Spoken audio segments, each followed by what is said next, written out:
let me just tell you a little bit about me, and then turn you to some of the archetypal images that we're going to meet in this story, and I hope in your reflections on yourself.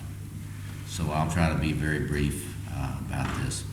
When I was a young pup, young Jungian psychologist and professor, I was, this was in the early 70s, I was doing research. I decided that what I wanted to do, young men don't really have any grandiose ambitions.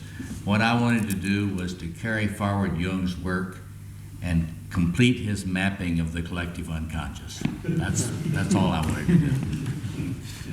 So I proceeded to get on with my research and to begin trying to work on different archetypes to try to understand in a deeper way how these deep structures, what we call deep structures in the psyche, what they are and how they relate to each other. And so I did a lot of field research and research on people that I was working with clinically, and so along about in the mid to late 80s, I really stumbled on the discovery about these structures and how they are related to each other that really surprised me. And it was a discovery about the way in which the archetypal foundations in the female soul and in the male soul, how they're alike and how they are different in the way they're organized. And one of the most celebrated scientific discoveries that is accepted widely is that if you're going to be murdered in the world, it's likely to be by someone young and male. And when I discovered this particular way in which these archetypal structures are organized in the psyche, and realized the way in which the masculine psyche was organized, it became clear to me that I had made a discovery which made a lot of sense theoretically about what we have observed about the asymmetry, the difference between the challenges of being a young woman and being a young male, and the difference between the challenges of being a midlife man and a midlife woman. And so I was struck by this, and I had really never started out to be a psychologist of the masculine at all. And to this day, I'm trying to do a complete psychology of the human self. But when I saw what I had discovered, it became clear to me that I had to try to do some work presenting to men on the structure that I had discovered between these archetypes: king, warrior, magician, and lover. And so I began to lecture and began to write about these archetypes that are the key building elements of the male psyche. And Robert Bly heard some of these lectures in the late 80s and invited me to come over and to teach with him. And he and I became fast friends, and that early work of mine became part of the materials he used to write the book Iron John, which you may have heard of. One other personal note about me, I was pretty self-satisfied at 45 years old as a fully tenured professor, and I had a good practice going. And one year, my wife and I, it was 1987, we took a trip around the world. And she and I turned down, we were in Bombay, and we turned down this one street, and the cab driver said to us, on this street there are 10,000 women and children, and you can buy any of them that you want and do with them as you will. And I thought I had misheard him, so I asked him again, what did you say, sir? And then he repeated what he had said to me. And later on, and some years later, there was an article done about this particular street in Bombay, what is now known as Mumbai, about the most notorious center of prostitution in the world. Well, at that point, the size of the evil I was witnessing and the size of my complacency as a man, my self-satisfaction, complacency as a man, came into such stark contrast that I almost had a psychotic break. Because when I went back and I would be sitting in faculty meetings and I was listening to the drivel that was being talked about, I was just in shock about the disconnect between what's actually going on in the world. And I might add, after what Michael said, a lot of this evil I was observing was imagined by, organized by, fueled by uninitiated men. So I had been looking for some way to have some influence on that. And so when Robert Bly's invitation to teach with him came, I had no idea that that would actually be an opening for me to help men through my work think about what it would mean. What would it actually mean if you might have never seen one, but what would it mean to be a mature man? And so since that time, many wonderful men like these that are here with me and you have been engaging that topic. Now, I never lost my interest in studying the map of the inner world of the archetypes, and you'll notice that if you're unlucky enough to sit by me and ask me a question about them, because I will tell you more than you ever wanted to know about any of these archetypes. But I want to just share with you in this story the wonderful thing. I didn't have any idea when Michael and Richard invited me to come think with you about this story. I had heard this story of Parsifal, but I had never really thought of it, using it in the way that their genius led them to be thinking about. And you know, the human brain, the research has shown that the human brain is organized through narrative and story. And most recently, it has shown that it is through telling and retelling your story that the greatest integration of your personality comes. So, looking at this story, I just wanted to read you a list of these archetypes that are in this story and in you. And to give you a sense of just how rich this thicket is that we're entering. So, here, let me just read these and then I'll shut up for now. The archetypal parents, the king and the queen. The lost paradise of our fantasies. The archetype of initiation, that is, death and rebirth. And also as a part of that, the archetype of the call. Then there's the vessel of transformation. The archetype, we might say, of the chalice or the grail.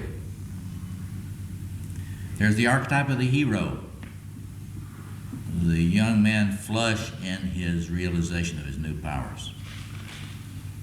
The warrior, archetype of the warrior, that which gives a man focus and the capacity for discipline and the capacity for authentic assertiveness or sadistic violence.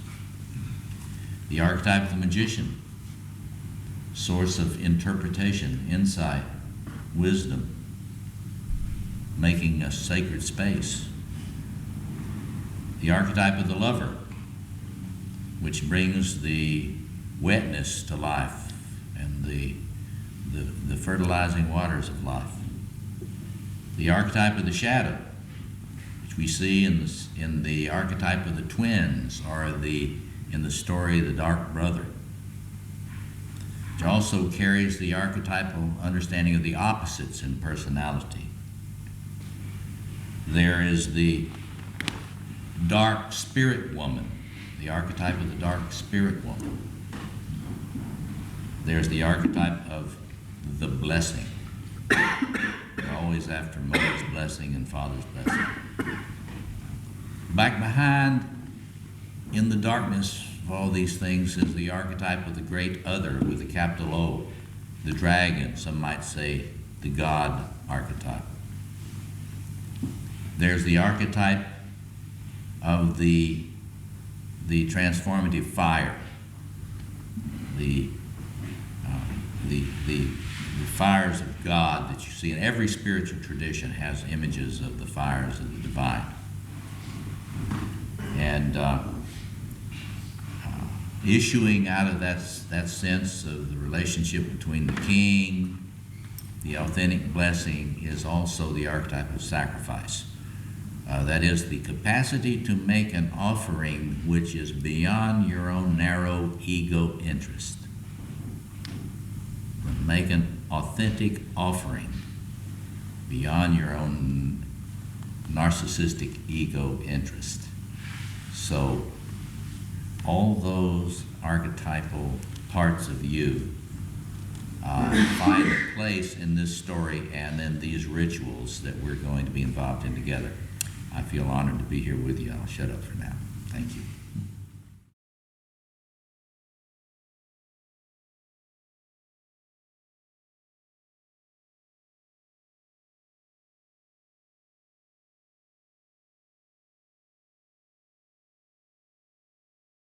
Yeah, we need to get real clear that a soldier is not necessarily an initiated warrior. And someone who is heavily armed is not necessarily an initiated warrior, and often is not. The line that I think is important is this line, "I have killed a man, now I am a man." And that goes by real fast in the story, you know. And I wonder if there's anyone here that believes that killing someone makes you a man. Obviously not. We have lots of monster boys who have killed a lot of people, and they are not men. They are not psychologically or spiritually men. So that's a critical line. And you know, it's interesting in the story, there's two places. He believes that killing has made him a man. That's part of his immature uninitiatedness. And the other one where he questions what his mother taught him when he says, "She taught me to respect women, and I see that that's not true." He, if you read the lines, he wobbles on his commitment to his mother's truth. He wobbles. I'm not saying he gives it up, but he challenges it. well, he does. He comes back to challenge. He comes back to challenge Kai. But look at the exact quote. He's shaken by that, because here it's in the realm of what we call idealized self-objects. When your idealized representations question your values when you're young and immature, you wobble. You don't have the mature power of convictions that an older person does. So he wobbled there. He was confused by that. He wasn't clear. He was confused by that. Then he came back. He came back and righted himself and said he would engage him later. But the most important part is this bit about assuming that violence makes you a man. We're working today on, you know, there are two. In my understanding of the code, the deep code of the self, the human self, there are two axes. There's a vertical axis between the royal and the magician. Here is the tension, the necessary tension between power and the capacity to have the wisdom to critique power. So that's really the axis of appropriate sovereignty, because if you're going to use your power with wisdom, you're going to have to develop the magician as well as your royal. Because the royal, without the insight of the prophet, the wise man or wise woman, will always abuse its power because it can't see through its grandiosity. So there's the vertices. Today we're actually working on the horizontal axis. And it was on this horizontal axis between the lover and the warrior that I discovered the fateful distinction, the difference between the genders. There is enormous interdisciplinary evidence that young males are flooded with their instinctual, I would say archetypal energies of aggression long before they have had the time to develop the wisdom and insight and understanding and empathy and compassion that they would need to be able to utilize their aggression in a responsible way. I say aggression because I can't stand it when people say, they are aggressive, I am assertive. That's all. People that have not dealt with their own shadow aggression think they're assertive. Every human is aggressive. Every female is aggressive. Every male is aggressive. The question is not whether you have the instinctual energy of aggression. The question is, have you developed the wisdom and the empathy and the compassion and the skill to utilize your aggression, turn it into appropriate, principled assertiveness and effectiveness. Without aggression, you will be sloppy, you will not have boundaries. Without aggression, you will not, without modulated, tuned, trained aggression, you will not be able to organize, you will not be able to be disciplined, you will not be able to plan, you will not be able to monitor and manage projects. You will not be able to linearize tasks so that you can actually monitor them carefully and see how well you're doing. There's a lot of these things.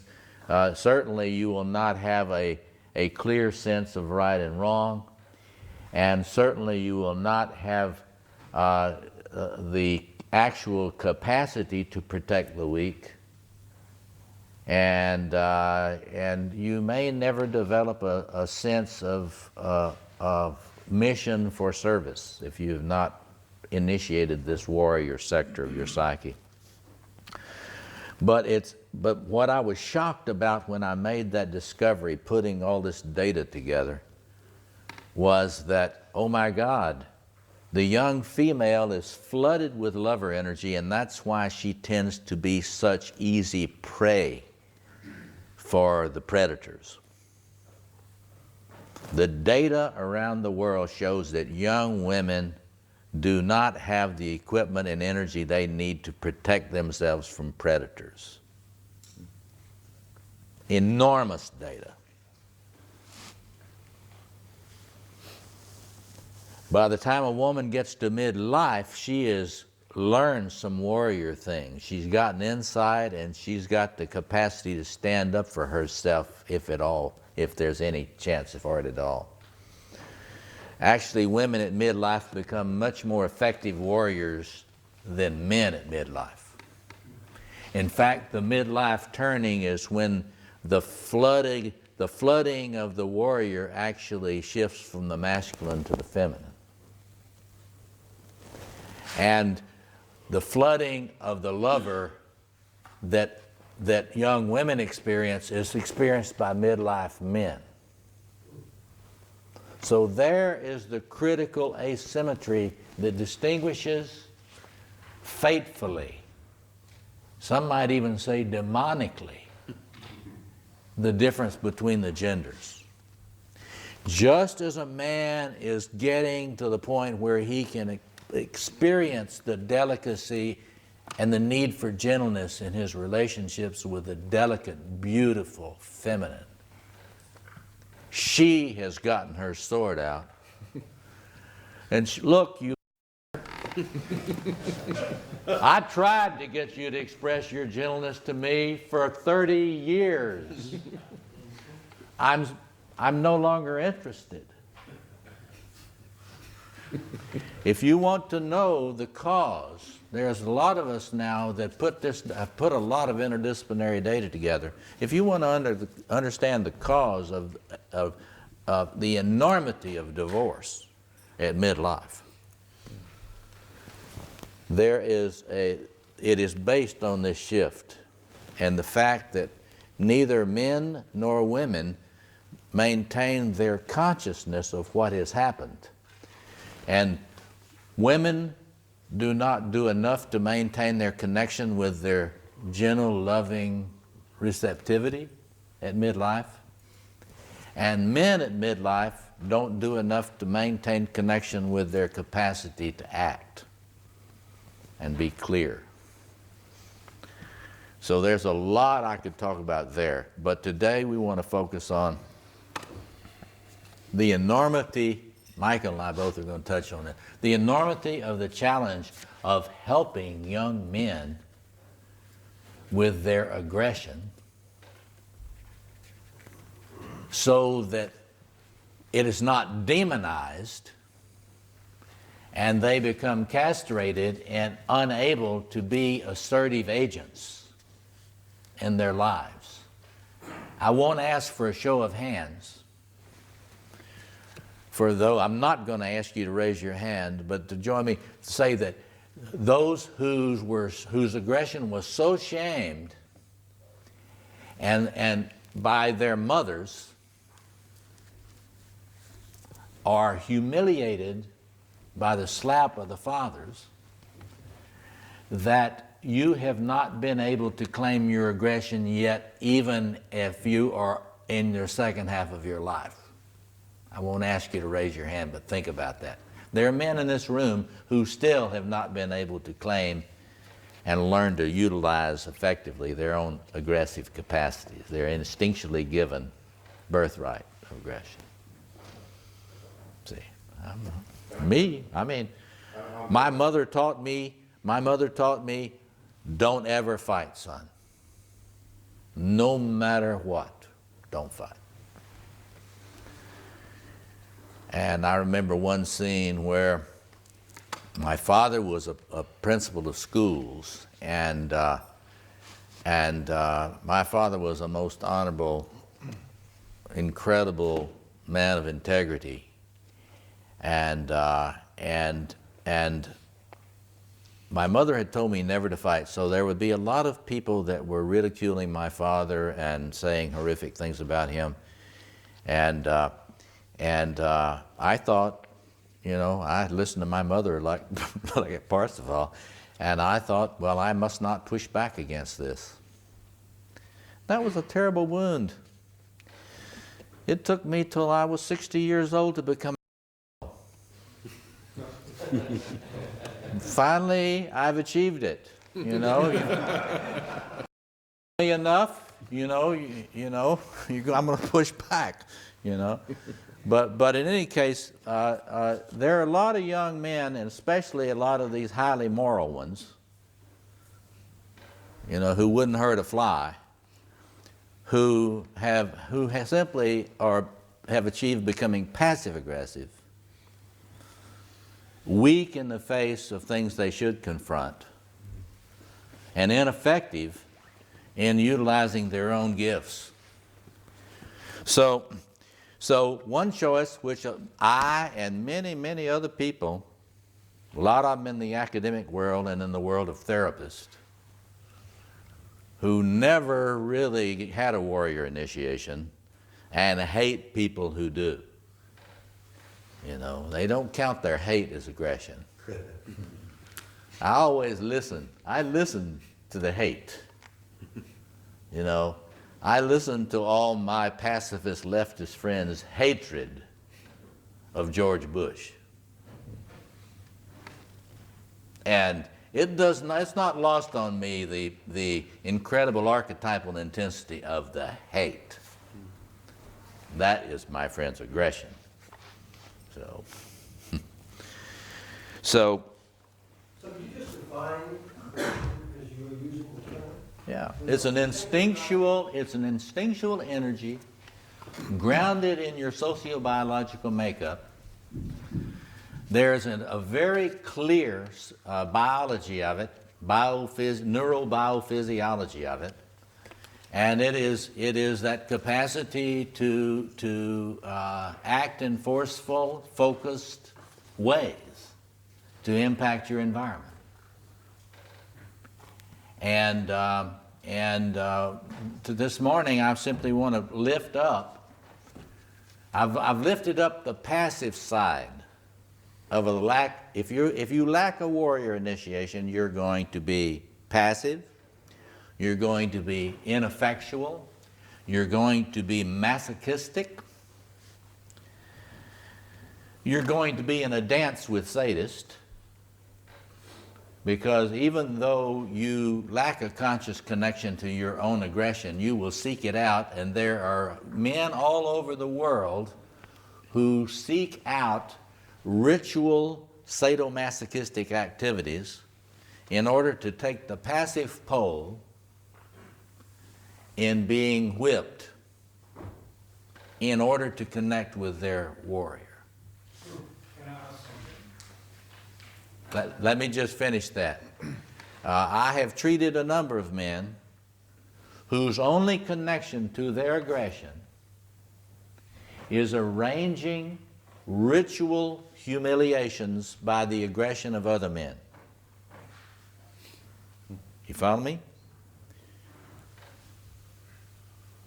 When I help them to understand what it is that they are seeking in that ritual in activity, and I start helping them initiate their warrior and claim their own aggressive energies in a mature, responsible, related way, that ritual sadomasochism disappears. Do you follow me? Okay. What do you mean by unless you've been initiated into a warrior initiation? Because About what? that you can't use basically your warrior energy, because I would say I have no shortage of warrior energy. Yeah. But I certainly wasn't initiated into it by my father or my mother. Basically, I got beaten up at school, and so I thought, fuck this. Right, it's in you. It's in you. It's in your DNA. There's not a man in this room that doesn't have a lot of aggression. It's in your DNA. The question is, what has culture and the vessel enabled you to do with it? Have you been able to bring it out in a mature, healthy way, turn it into creativity and a striving for justice? Or has it been sort of warped by your family, your playground? I was beaten up a lot, so I understand that. But in any case, you will be paranoid. When you see men who are paranoid, these are men who have not been able to learn to access this energy, this legitimate archetypal emotional energy, and to channel it effectively.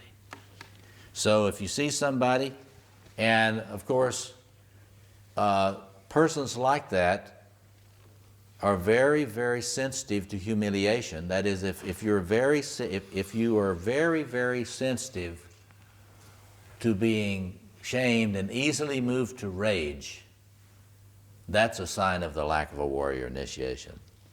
Because that means that it's like that new movie's come out, the new remake of The Incredible Hulk.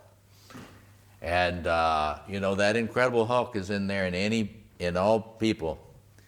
And the rage is a mark of immature warrior discharge. It's like Michael was saying earlier about Parsifal's response to that shaming was that was not a thoughtful, planned response. And we're going to talk in a little bit about young men. You say rage. Are you saying expressed rage is the sign of immature? Because Rage and anger. One of the things I want to get clear about this morning is that rage and anger are extremely different phenomena. There's a radical cleavage between the two. Rage seeks the right. Anger seeks the right. Rage wants to destroy everything. If a man is in a rage, he does not care about justice. He does not care about leaving anything standing. He wants to incinerate everybody, as we say in the United States, Bill Clinton country. And I say, not only am I going to kill you and your family and your kids, I'm going to kill your dog. And that's rage, you know. And the rage is the Incredible Hulk that comes out and kills people and leaves the human holding the bag. Because that's an archetypal phenomenon. If you see somebody's rage, that is archetypal. That is unregulated warrior energy. Anger will seek the right.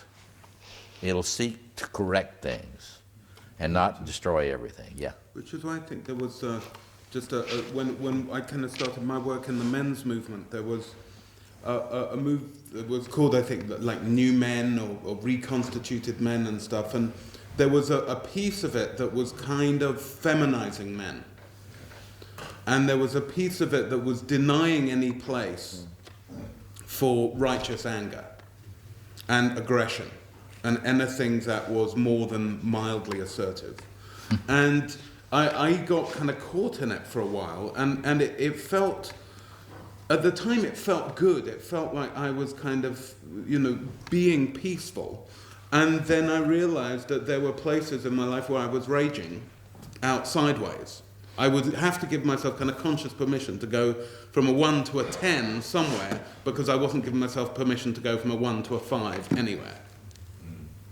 And so it would, by kind of bottling it up, it would then come out. So there is, I think it is, I think that one of the real positive roles for a men's movement is not to simply respond to the women's movement in terms of taking on the shame of 2,000 years of demonic patriarchy, but actually figuring out, what bits we have to bring to the table, and acknowledging, as Robert does so well, that they are different, and at different times in life we may be seeking other things, and that young men need a kind of initiation that young women perhaps don't need around this stuff.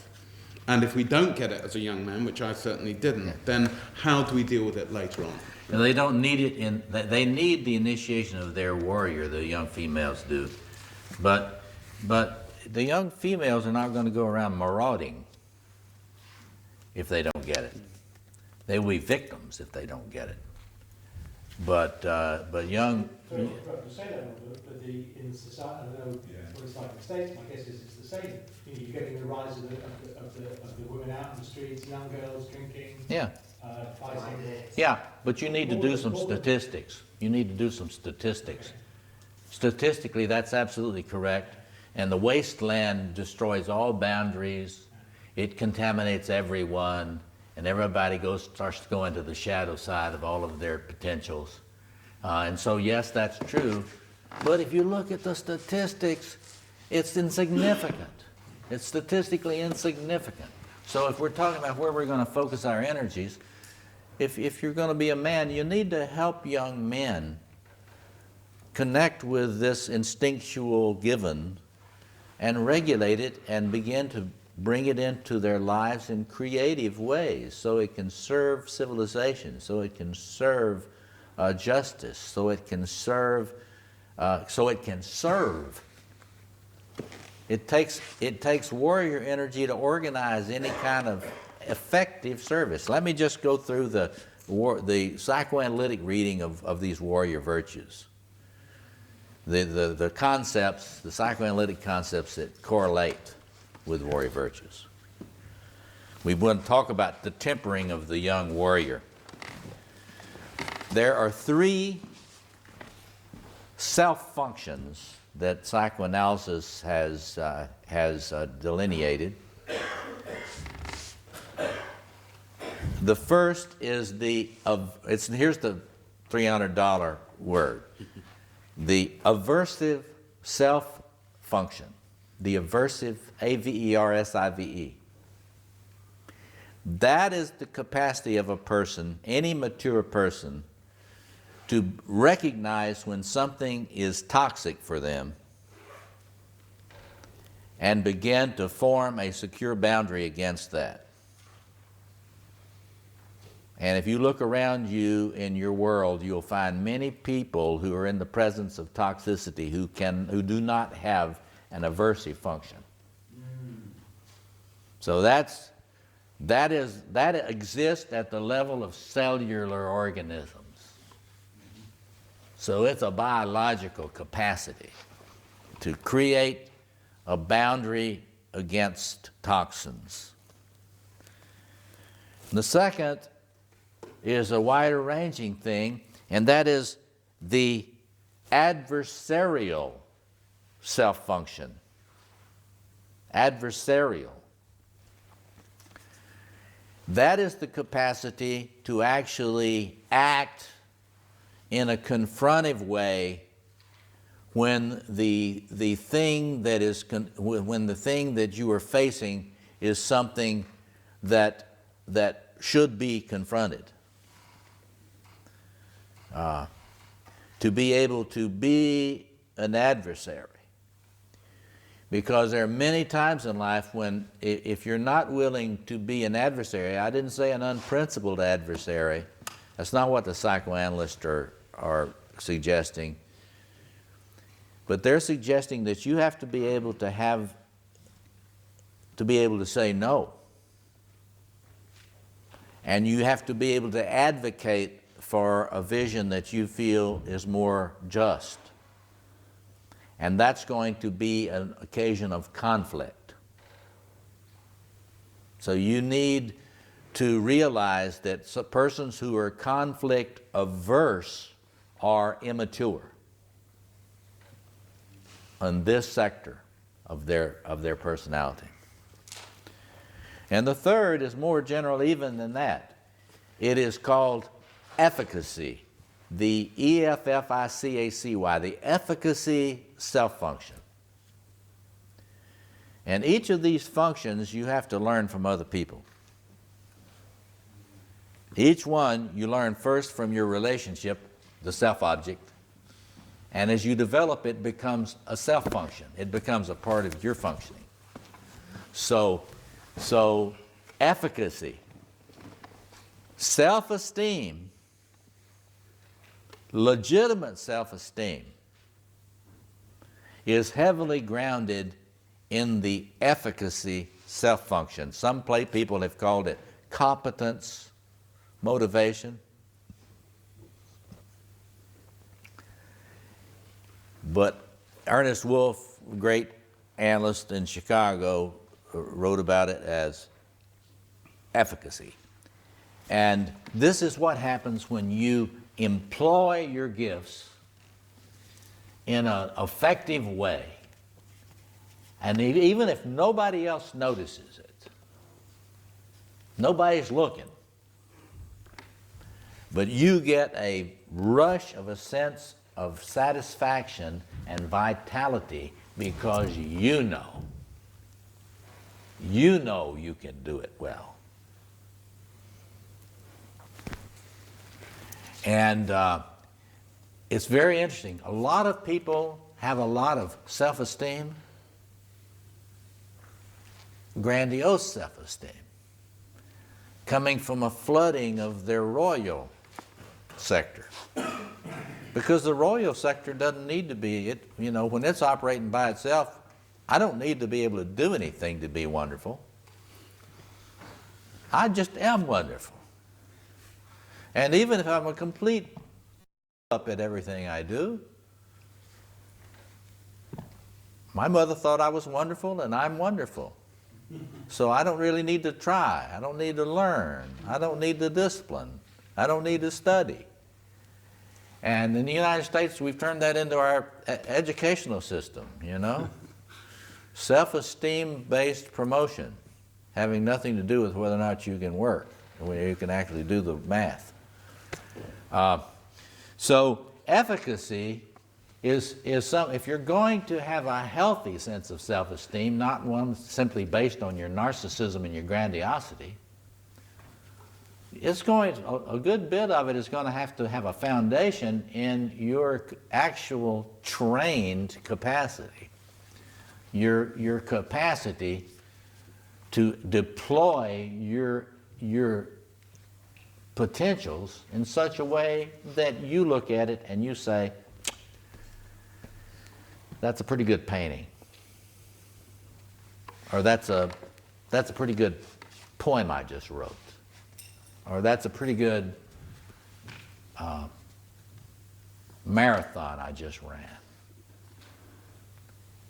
You can fill in the blank with the particular actual achievement. One of the things we've noticed is that a person that has that experience, their vitality of a sense of their personal self is really enriched. It shouldn't be the only source of a sense of self. But a man that doesn't have that, who has not been encouraged by a mentor to really develop his skills, is missing out on a lot of strength. So those three things are in the warrior sector psychologically. Capacity for averse, response, protection, adversarial, the ability to struggle for that which is worth struggling for, and efficacy, the ability to be effective. You see somebody that's ineffective, they haven't had a warrior initiation. See? So, Robert, yeah. I think maybe it's also point out, because I heard the question earlier about like the bullying and stuff, is that, presumably that there are ineffective initiations that also serve as what makes up for initiation in the modern world. So, oh yeah. So your story of the tree cutting and all that stuff. Yeah. There are a lot, just because you haven't been initiated in the warrior doesn't mean you're not a bully or that you're not aggressive. Because they're the passive guys on the one hand, and for every passive guy, there's somebody that is a bully and a monster boy in the active mode.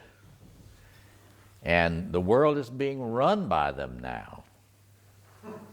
And the world, in 1990, I was writing about this stuff, and I was looking at a very dark future.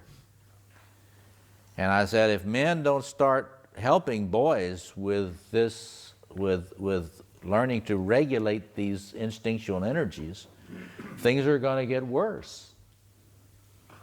And I've started predicting an increase in terrorism around the world because of the way in which young men are being abandoned around the world. I wish I would have been wrong. Turns out I was horribly right about my predictions about that, and it's only going to get worse now. But anyway, just a few things about training the warrior.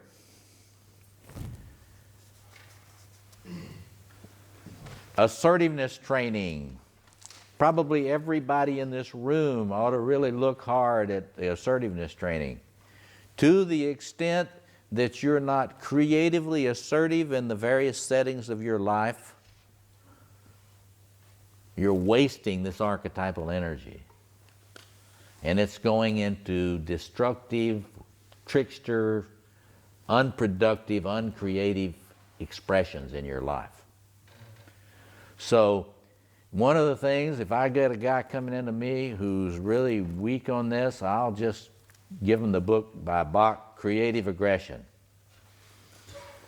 If you're a nice guy, that book's really going to offend you. And if you're offended by it, that means you really need it. You see all of it? George Bach. He's really but he has got a wonderful section in there. It's worth the price of the book. And it's called The Price of Nice. The price of nice. The Price of Nice. And it's all the things that you create in your world and in your family and in your society by worshiping at the shrine of niceness.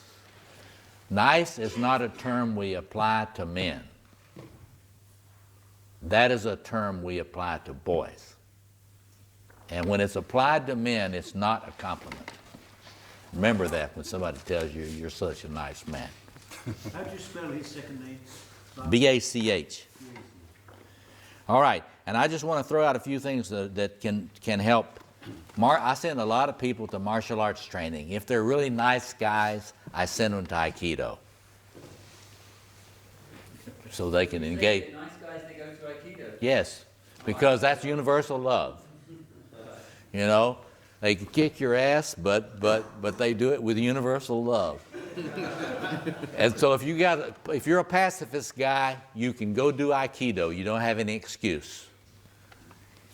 And another thing, learn to pilot a plane. Because if you try to pilot a plane before you get serious about your warrior virtues, you will be dead.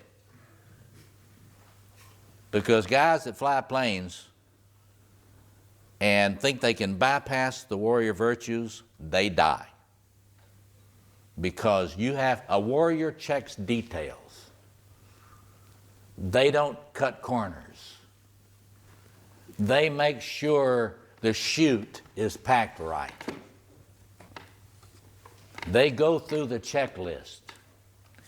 They operate in a linear, tracked, monitored world where not anything is left to chance.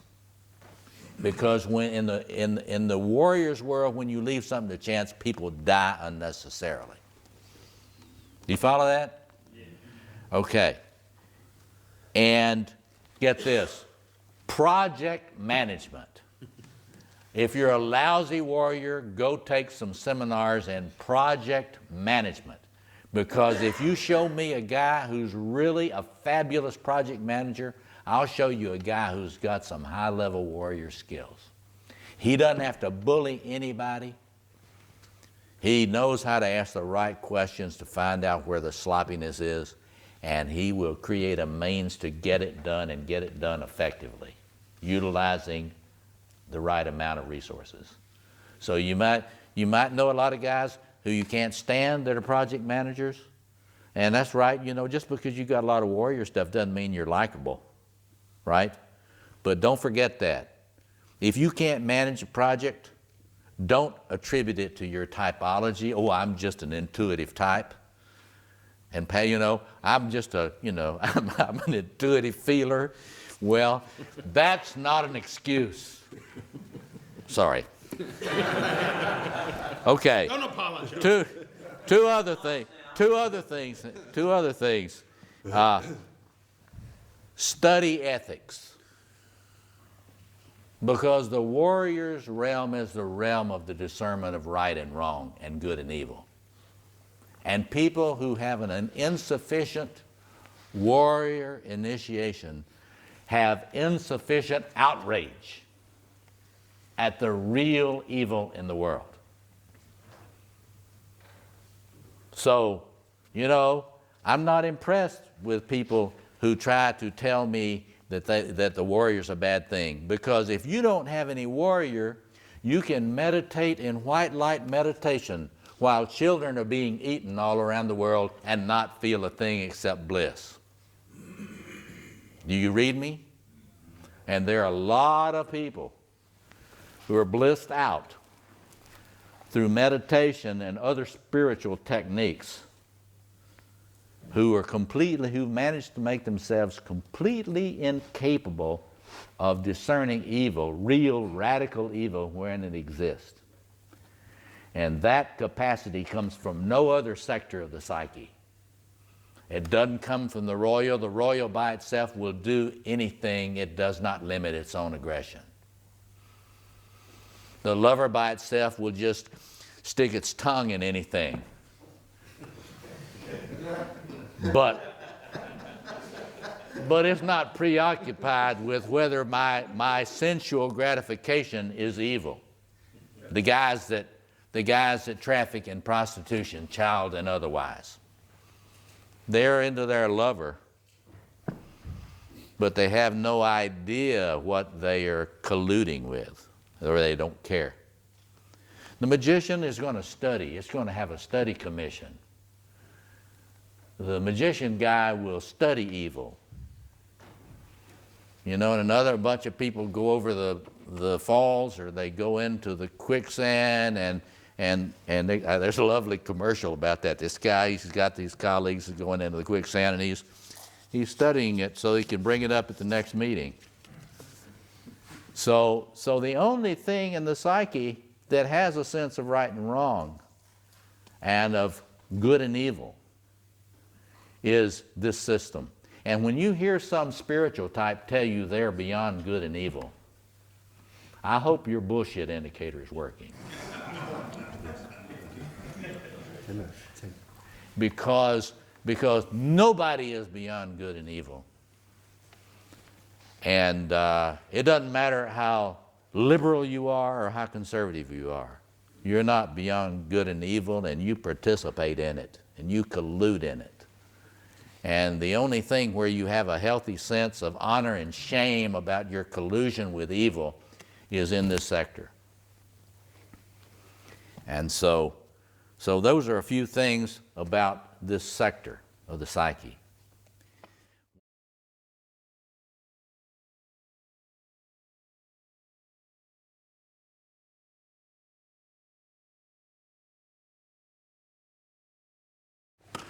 In this next 20 minutes or so, I'm going to just talk about the king archetype, some bits about its positive virtues and capacities, some about the shadow. But by now you've figured out that we're in the middle of a mystery, a kingship mystery, having to do with your own kingship. And I want to ask your permission, I seldom do this, but I want to ask your permission to read you a bit, just a page or so, from the preface to the first edition of this King Within book. This is the new 2007 edition that's got a lot, elaboration of what we're dealing with this week. And the title of this, which I just want to begin with as a frame, so I would ask you to do this for me, to try to listen for the frame or the context of why we're talking about this kingship business. The return of the king and the blessing way, a human longing. Of all of humankind's primordial longings, probably the most widespread within all times and cultures is for the return of the true king. Many people think that messianic expectations are limited to fundamentalist Jews and Christians. But there is a hope common among many people for a ruler who will come to liberate us from oppression. Few of us are aware how prevalent the theme of a liberating king's return is in world mythology. J.R.R. Tolkien's The Return of the King and Frank Herbert's Dune are two popular contemporary works built around this theme. Niels Forsyth's book, The Old Enemy, demonstrates the theme's worldwide historical ubiquity. Striking parallels can be noted in accounts of the story from widely divergent cultures. Many stories begin by telling of monsters who reign over a chaotic world in the absence of the king, the wasteland. When the king arrives, he first defeats the monsters and then establishes a cosmos wherein justice and peace can flourish. This motif has the same mythic structure that we find underlying the messianic traditions of Judaism, Christianity, and other religions. Many adherents of Islam look forward to the return of the Mahdi. Zoroastrians await for the return of Sayoshant. Buddhists expect the arrival of Maitreya. What are we to make of this persistent fantasy of our species? Do these fantasies simply reflect vestiges of the dependency needs we associate with regressive, even primitive, pre-modern religions? Many contemporary interpreters of psychology and myth would answer yes. But we have a different view. We believe these recurrent fantasies reflect a human intuition that our species is capable of far more caring and generativity than the Holocaust of recorded history would indicate. Encoded within our genetic inheritance, we believe, are what we call king and queen programs. If we can learn to access them adequately, they will enable men and women to cooperate in building a viable postmodern planetary civilization, a historical realization of mythic images of cosmos. The king we await is within, a psychological potential every man carries within him. In order to free us from the monsters of chaos, this liberator king will have to be embodied not by one individual, but by millions of men who have learned to access their inner sources of compassion and generativity.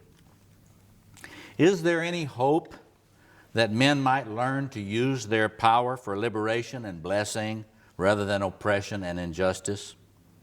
Could contemporary men find within themselves the vision and power necessary to confront the reign of monster boys on earth?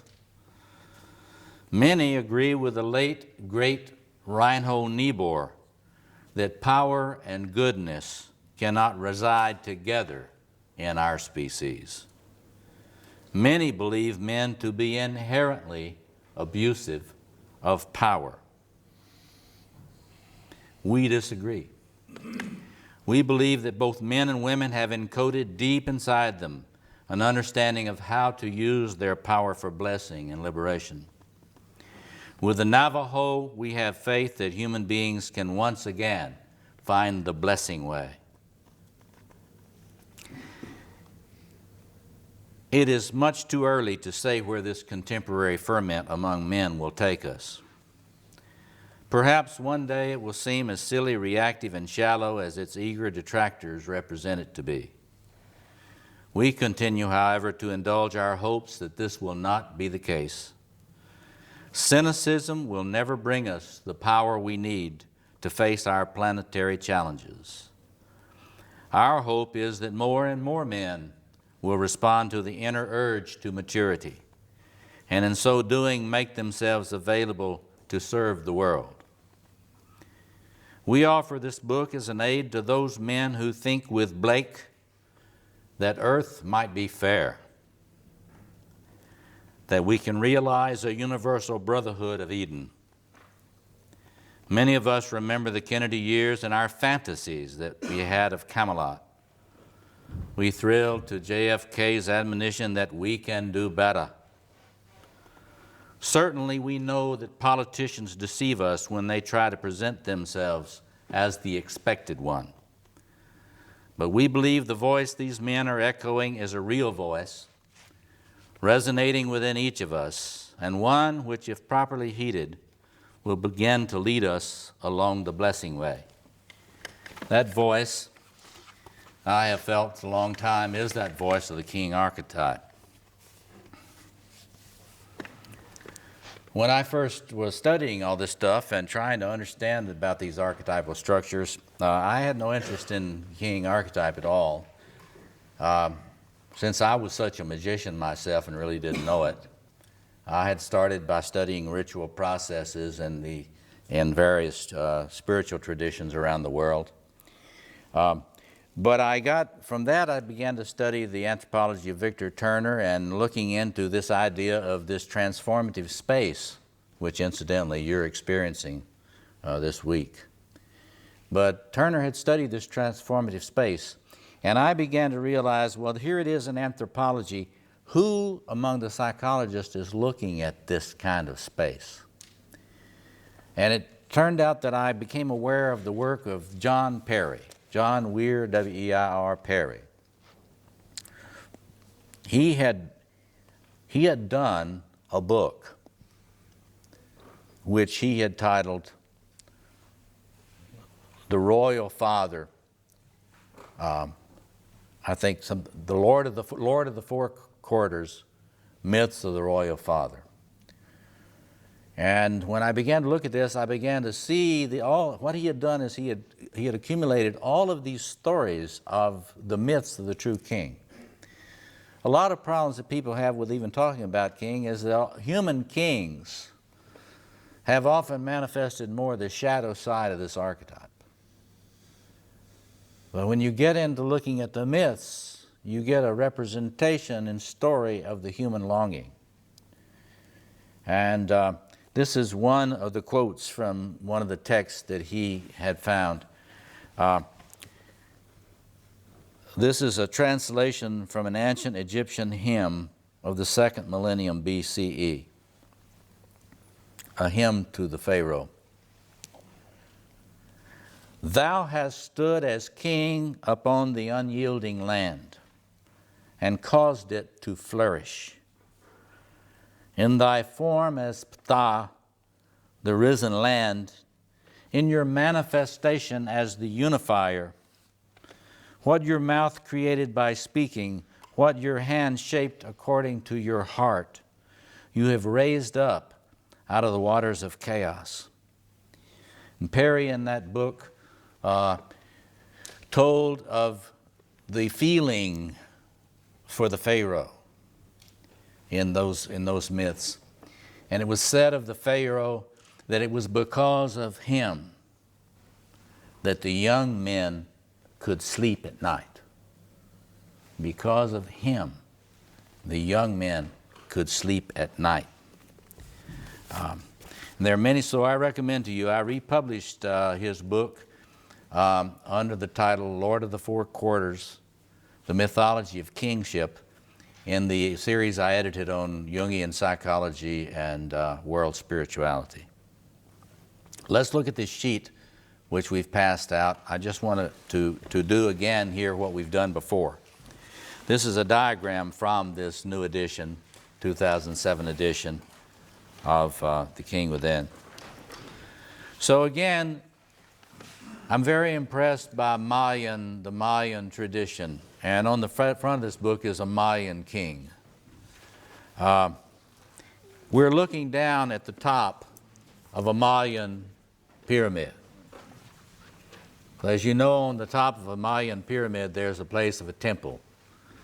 And that's what is represented here by the space of the optimal personal self, what I call the optimal system self.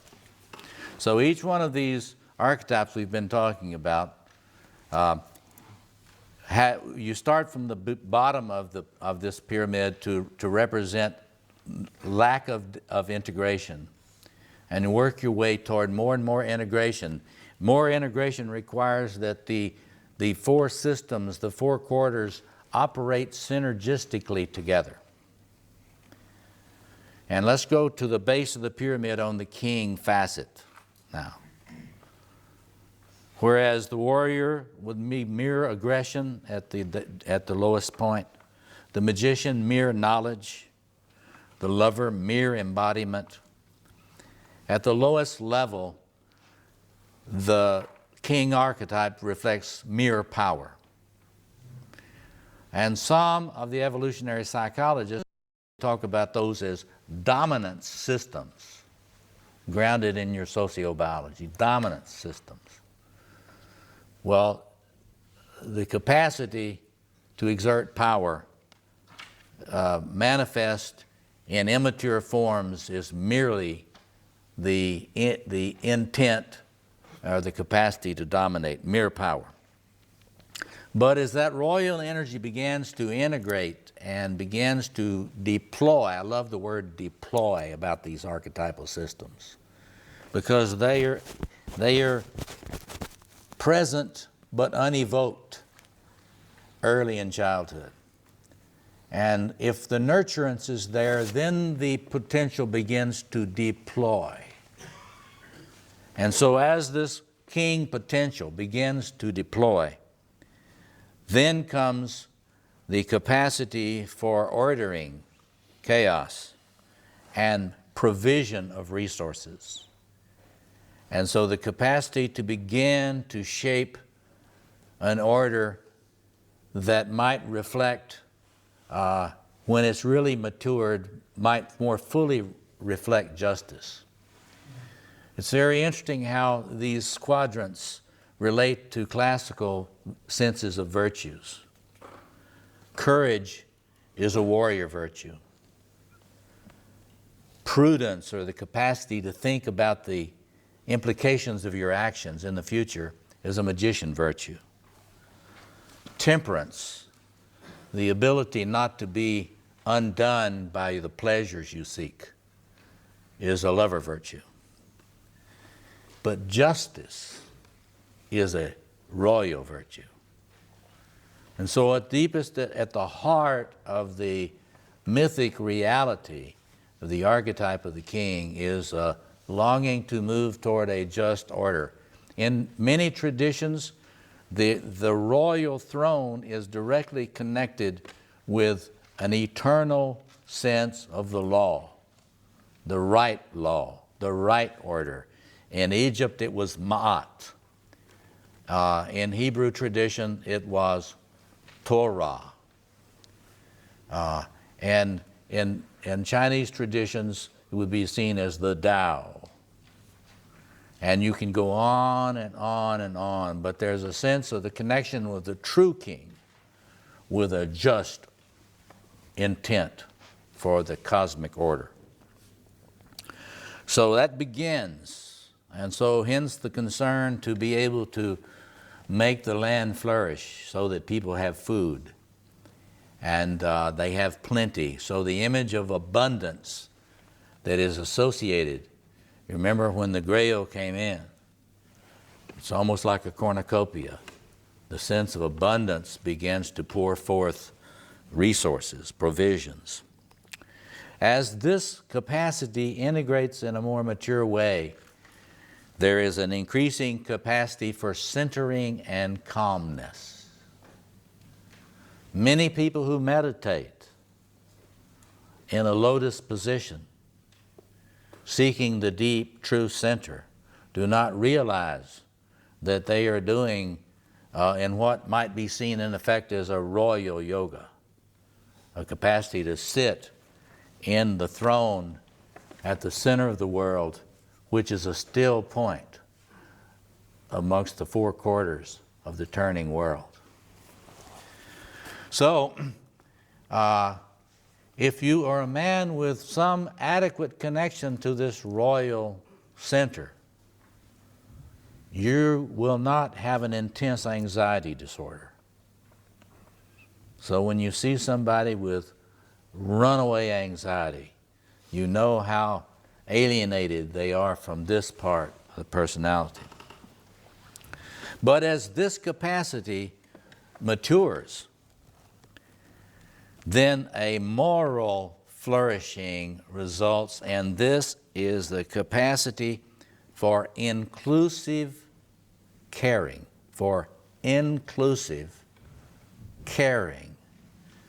The cold and heartless triage. You know triage? Triage is when you're going to decide who you're going to leave out. And you're not going to care about the one that cannot clamor for what they need. This is the story in the Christian myth. The reference to the Good Shepherd, because the story of the Good Shepherd in the Gospels is a reference to a messianic royal virtue. And that is, there may be 99 sheep already in the fold, but the Good Shepherd is aware that one is missing and will put forceful resources to work in finding that one who might be lost. So the capacity for inclusive caring is at the heart, and then flourishing with that is a strength-based power to bless. So at the flourishing of this royal capacity in the female or the male soul is the capacity to bless others and bless the world in the stewardship of the power that this person has. And you can tell when the royal sector is not matured by the absence of efforts to bless. So I need to just touch on a few of the shadow elements. The most common one, of course, you know it's shadowy if you're displacing your royal systems in projection on someone else. We've already talked about dependency disorders. So if you're giving your power away, that is course marks of a dysfunctional royal sector in the personality. But we know this, the pathological royal, more in its overt expression, in what we call, in my business as a psychoanalyst, the narcissistic personality disorder. The narcissistic personality disorder acts as if he is the center of the world and that the world exists for him. In classical stories, that kind of figure is known as the cannibal king that eats the world for himself. And so the narcissistic personality disorder, very interestingly, according to what I've already said, is not as anxious as other pathologies. They are much calmer, and they tend to attract people who are more dependent to them, like flies or like moths to a light. So you will notice if you have an empty space in your psyche where this king development should be, you will notice that when a narcissist comes around or a sociopath comes around, your knees start to get weak and you start wanting to kneel. I'm serious, it happens all the time. That's how so many monster boys manage to rule in the world. But I am forever trying to say to therapists, do not hate these men. Do not hate them. They have access to an energy which, if they are aided in maturing and having that initiated, then they would have great forcefulness to bring to the nurturance of the world.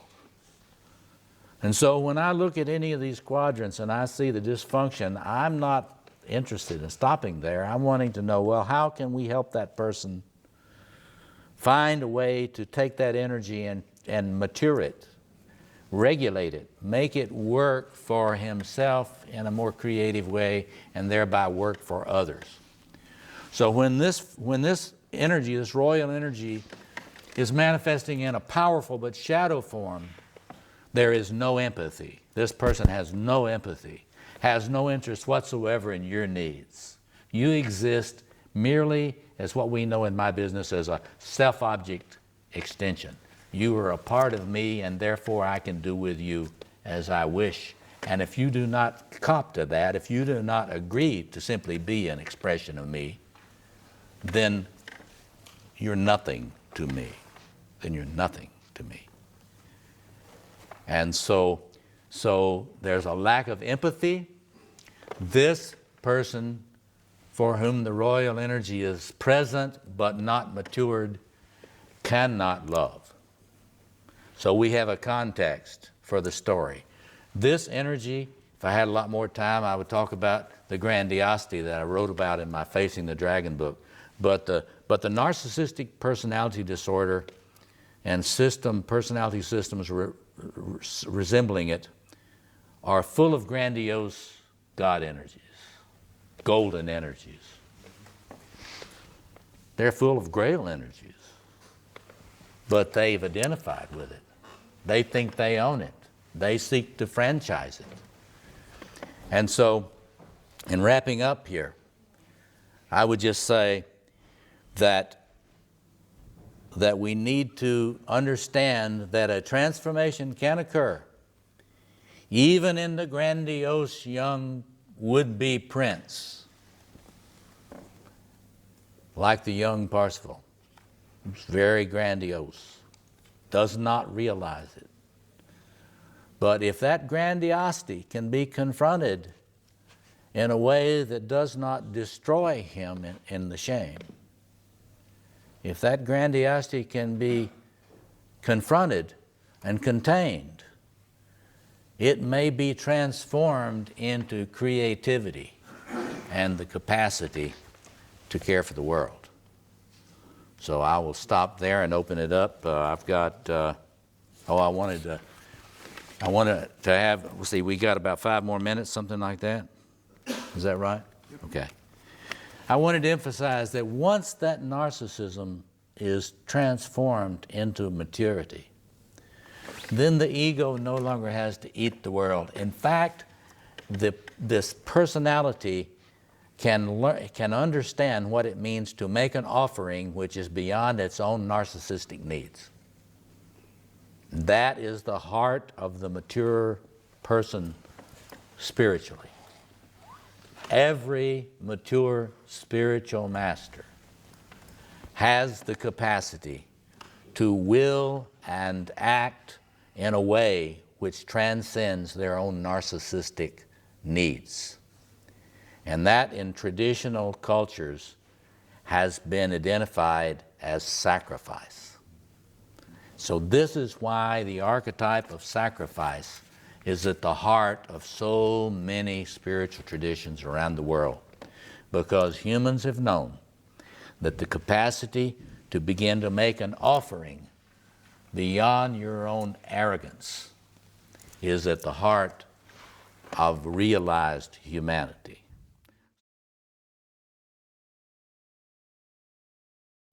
One thing a lot of us guys do, and I'll just cop to this for myself, there are a lot of guys that just cut off any of their royal and warrior stuff and just don't show it.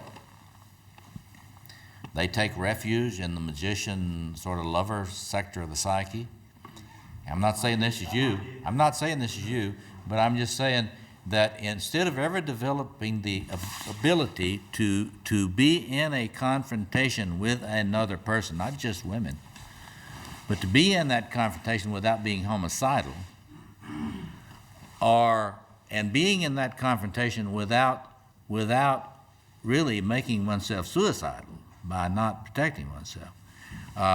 There are a lot of guys who cut the whole active aspects of the male self off in order to survive. And what they will do is, what I did for many years, is I would just sort of be like the Wizard of Oz, and I would just disappear into that magician. Nothing can enrage a woman more than she's trying to confront the man, trying to engage him, and he sort of, suddenly she notices, this thing sitting here with me is not really him. This is an android.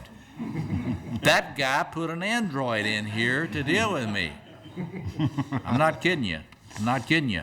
And often they could not articulate that I just said, but they think this is not a real person. And so then they'll start to escalate their attacks to see if this thing can sustain some punishment, or whether they will crack and the real guy will step out. So So a lot of us become opaque, and we are not visible.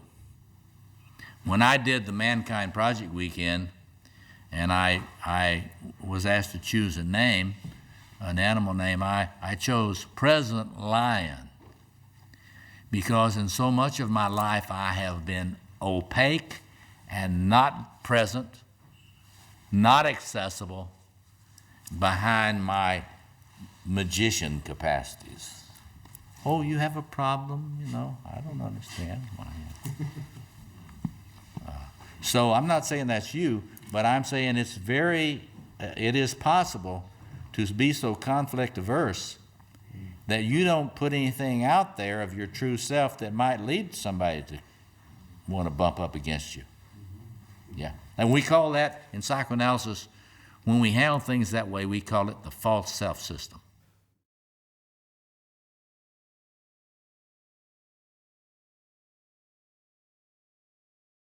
On Christmas Day, the whole company at Carleon gathered to celebrate.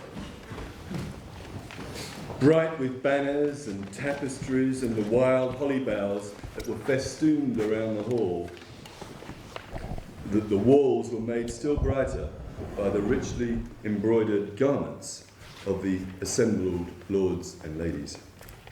A great fire blazed in the hearth close to the throne, where King Arthur sat in state with his queen beside him. Parzival was ushered into this noble company, still wearing all of his red armour except the helmet which he carried in the crook of his arm. He came bemused and uncertain before the throne, where King Arthur greeted him warmly. I have a duty to perform that gives my heart great pleasure. Bring me my sword Excalibur.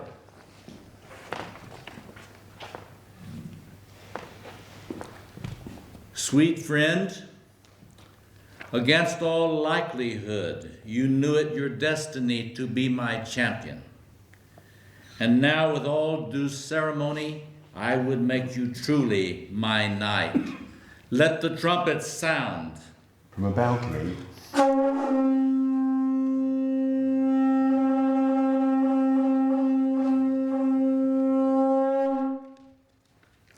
stunned with wonder, Parsifal heard the royal voice declaiming in the silence of the hall. Parsifal of Wales, rightful king of Anjou and lord of Bel Repair, I, Arthur, high king of all the lands and isles of Britain, bid you kneel and swear fealty as a true knight.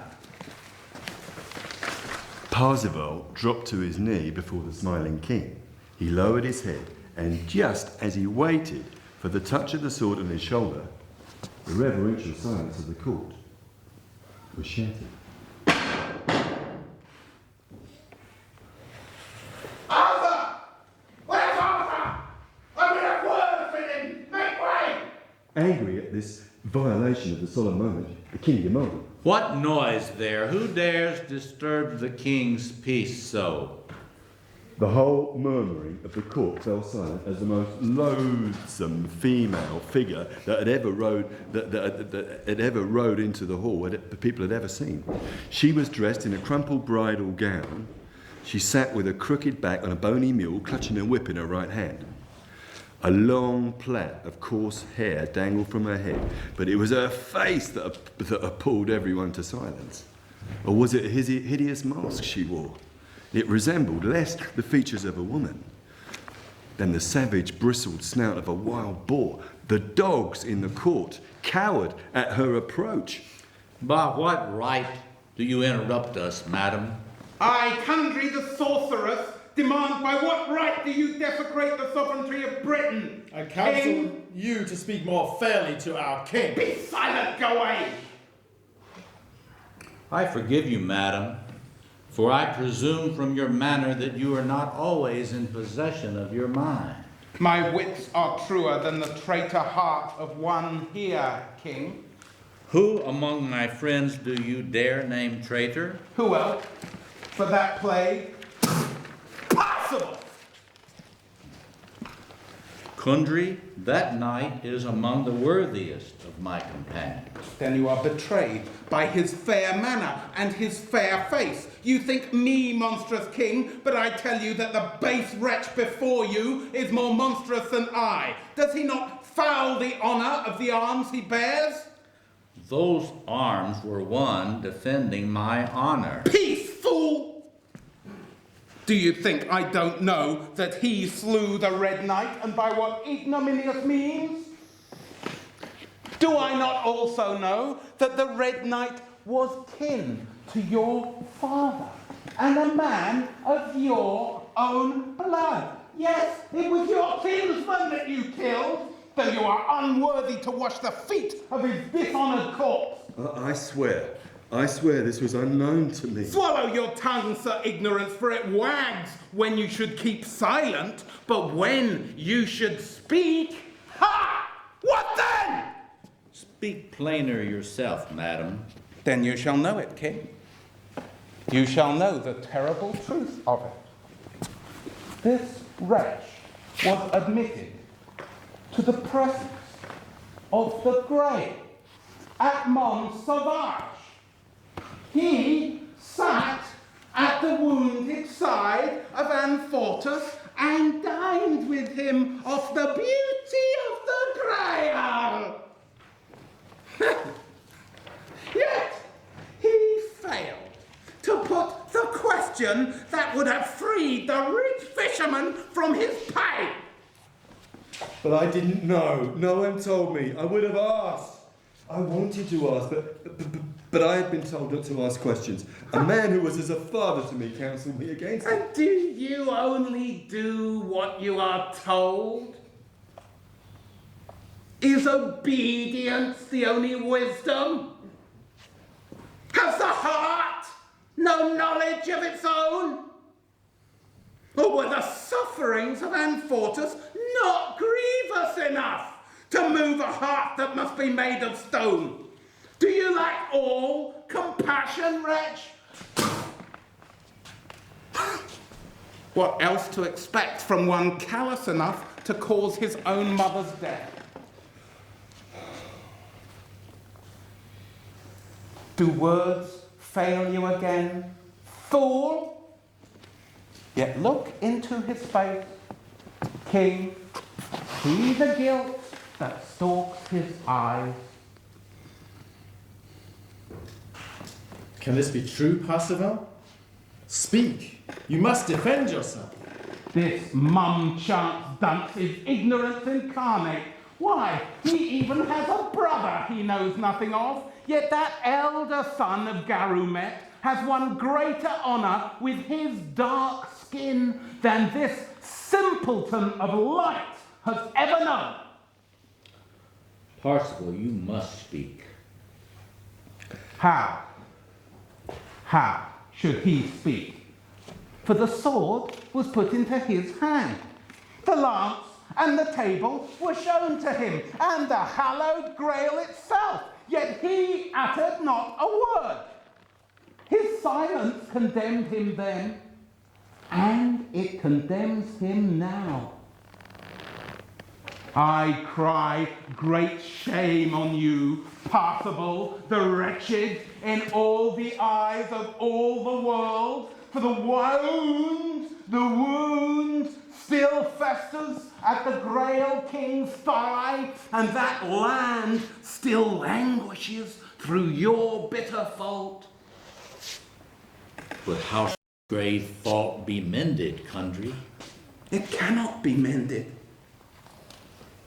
Not unless the right man finds his way to Mont Sauvage.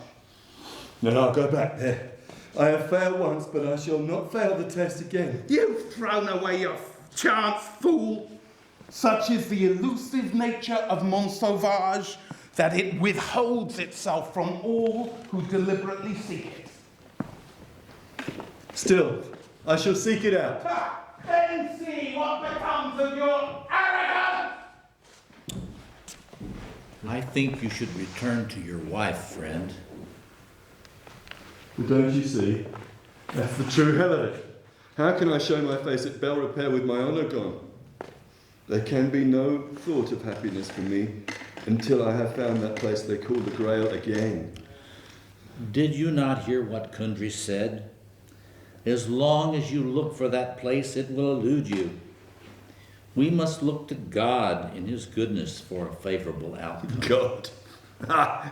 God. Would you speak to me of God?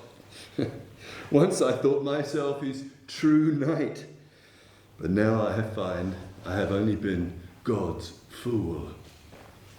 Do not put your trust in God. He will only play you false. May God forgive you. Believe me, beyond your lance and sword, there's only one thing to be trusted in this world, which is the truth of a woman's love. Parsifal, you cannot leave like this. There's no other way. I wish you well, my friends. I do not know if we shall ever meet again.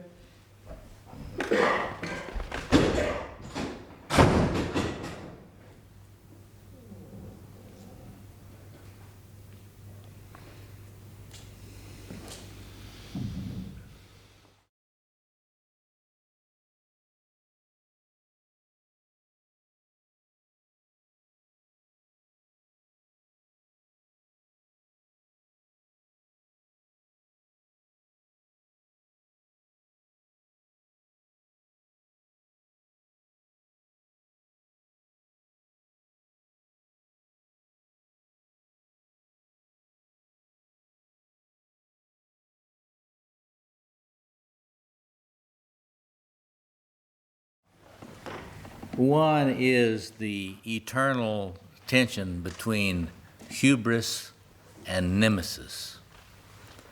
That is to say, when we are emerging as a self, as a personality, we're emerging out of this incredibly energy-filled matrix. And if you look at my Facing the Dragon book, I talk about this a lot in there. You're really coming out of a cauldron of these God energies, dragon energies. The child is really loaded with archetypal energy. And as you're emerging, the trick is, of course, to not lose touch with all that juice. Because if you lose touch with the juice, then you will have a kind of a chronic depression. And there are a lot of people who lose touch with the juice that just die. So, but you got to remember, you're emerging out of a merger with all this dragon energy. And hubris, that is the insight that the Greeks had, that when you are engaging in pride, and the important thing here to understand is that the most dangerous grandiosity is not when you are aware you're grandiose. Almost all of the really destructive, grandiose possession states are unconscious. So that's what we know. We like to think that those narcissistic personalities are aware of how arrogant they are. But the truth is they're not really aware. And so what we've got here is this young, radiant young guy, and he is in touch with all this archetypal masculine juice, and it has blown him up. He's been riding on this. And a lot of the time when you're riding on this archetypal golden juice, you really think that's your true self, when in fact you're just inflated. You've not really constructed an actual true self yet. You've not been able to develop it and build it and shape it and sculpt it yet. You haven't sculpted your authentic true self yet. So one thing that's going on here is if he's going to actually become a transformed, mature man, he's going to have an encounter with the grandiose energies in his shadow. And I've spent a lot of time recently trying to show how grandiose energies come in each of these quadrants. It's not just the royal guy that's all blown up that's grandiose. You can be grandiose in the magician. You can be grandiose in the lover.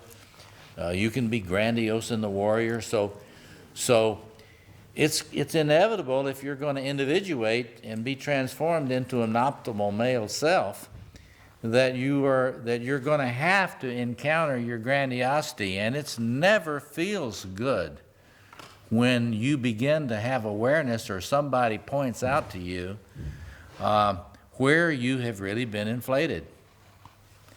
Jung, and this is something we should keep in mind today and tonight. I mean, Jung pointed out any time that you really are doing shadow work, you know, we throw the word shadow work around a lot in men's work, but when you're really encountering your shadow, you are going to feel some revulsion about what you're now coming to know about yourself. And so when you're really coming to know your shadow, you know, the whole hope is not that you disappear into any shame or disappear into the pain, which sometimes you do. Sometimes men suicide at that point. But to be able to still function cognitively as the truth is coming at you. And that's easier said than done. So now think about this. Men would rather fight a whole division of enemy tanks than to deal with an enraged woman that they're in an intimate relationship with. In fact, that's why they're so eager to go off to war a lot of the time. Because one of the great, realities about men of our day is how terrified they are of women when the women have some power and some strength and hurl the lance of the woman's truth, her truth, at us. And I've mentioned a couple of times John Lee's work. He's constantly pointing out the way in which we men, when the woman in our life, whoever the most special woman in our life is, begins to criticize, John points out that we almost always start declining in age. And fairly quickly, we're 3 years old. We're just shrinking and terrified. This at the point, where domestic violence from the male side starts is when the man loses connection with his grown-up personality. And in the face of the criticism coming from a woman that's got some firepower, which is all of them, when it's coming at him, he is immobilized very often until the point where the rage kicks in, and then he will become often physically violent. So that physical violence comes out of a man who's collapsing into his weakness and self-doubt.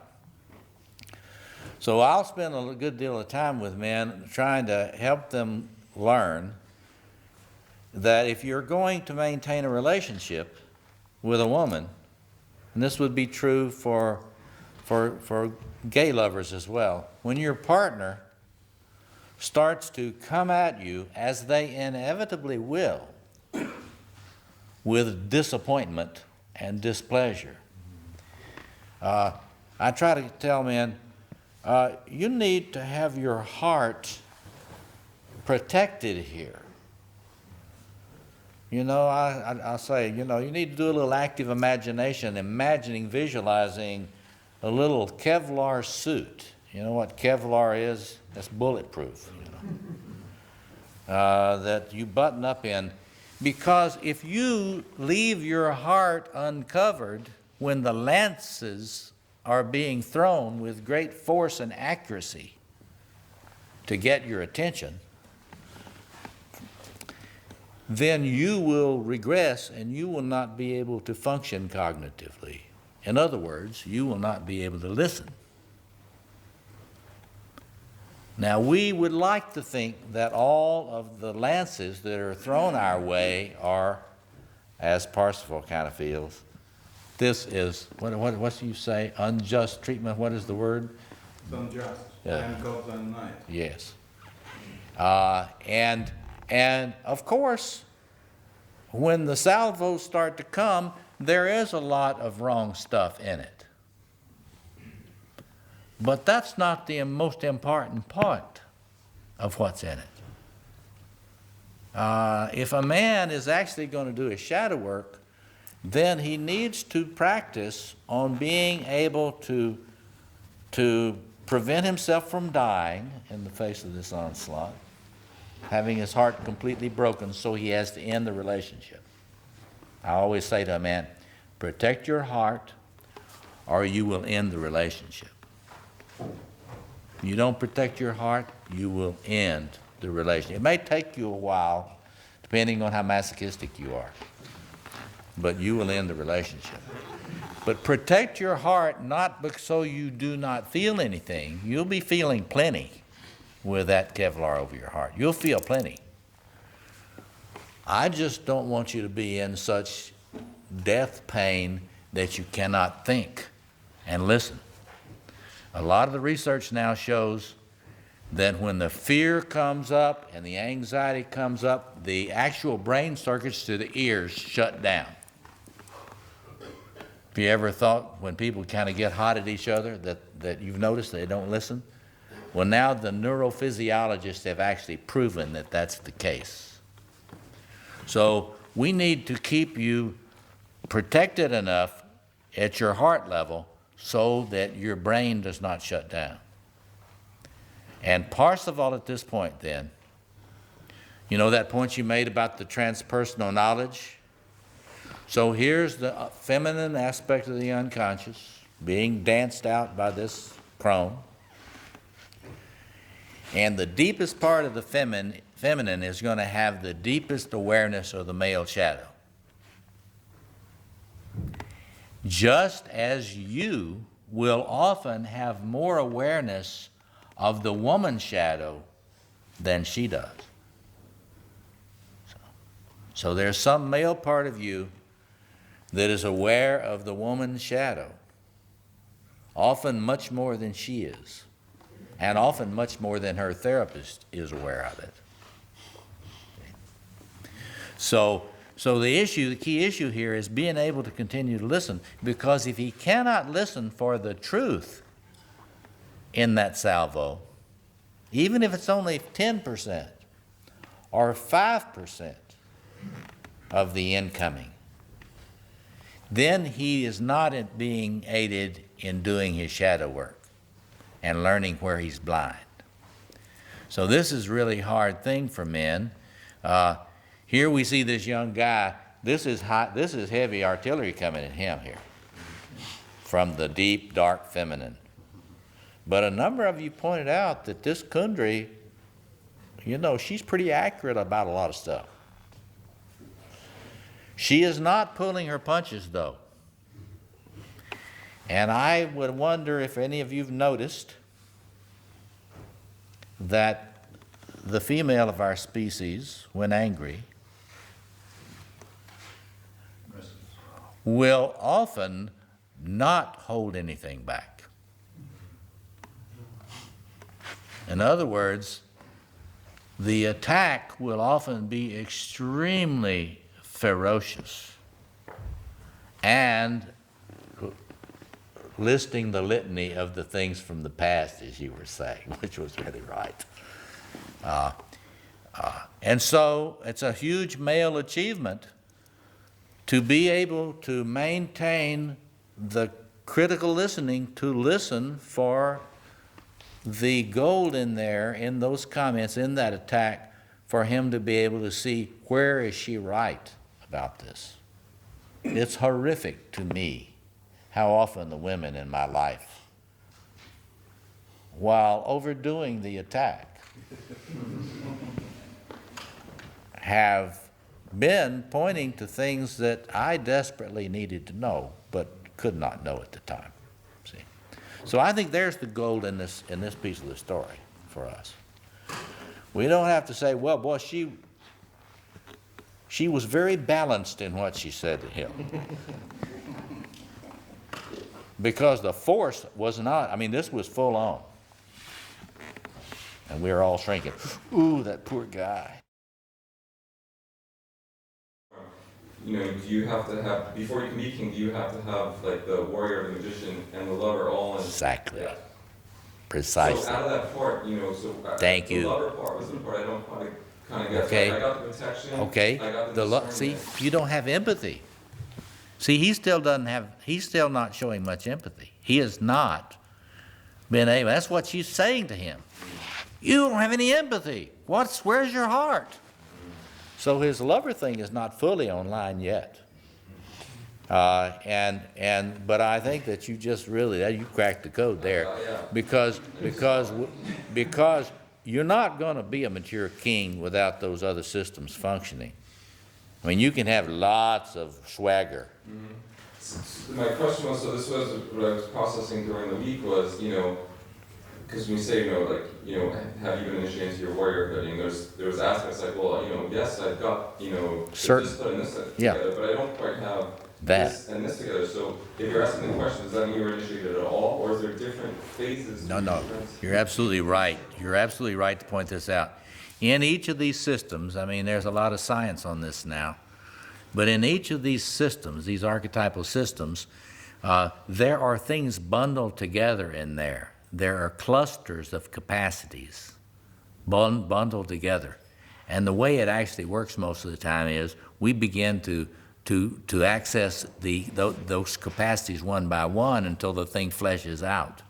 And we would look now at each of us, and we would be able to tell how much this system is operating and which elements of it are left out and still need to be integrated. But I think you're getting it. You're getting it. I think that's an accurate portrayal. So it's not, well, now I can kick somebody's ass as a martial artist. Now I've got a warrior inflation. Well, you've got an important part. But when you're standing in a relationship with a really angry woman, then we will find out how well your warrior's initiated. Yeah. For sure. Yeah. Okay.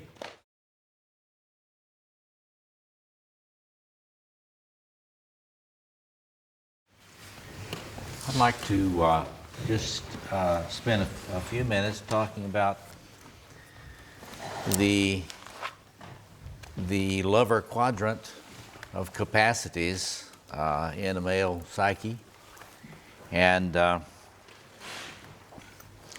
just as we talked about how the warrior at its most, you know, if you think about this in terms of developmental levels, what the capacities exist, the warrior at its lowest level is just mere aggression.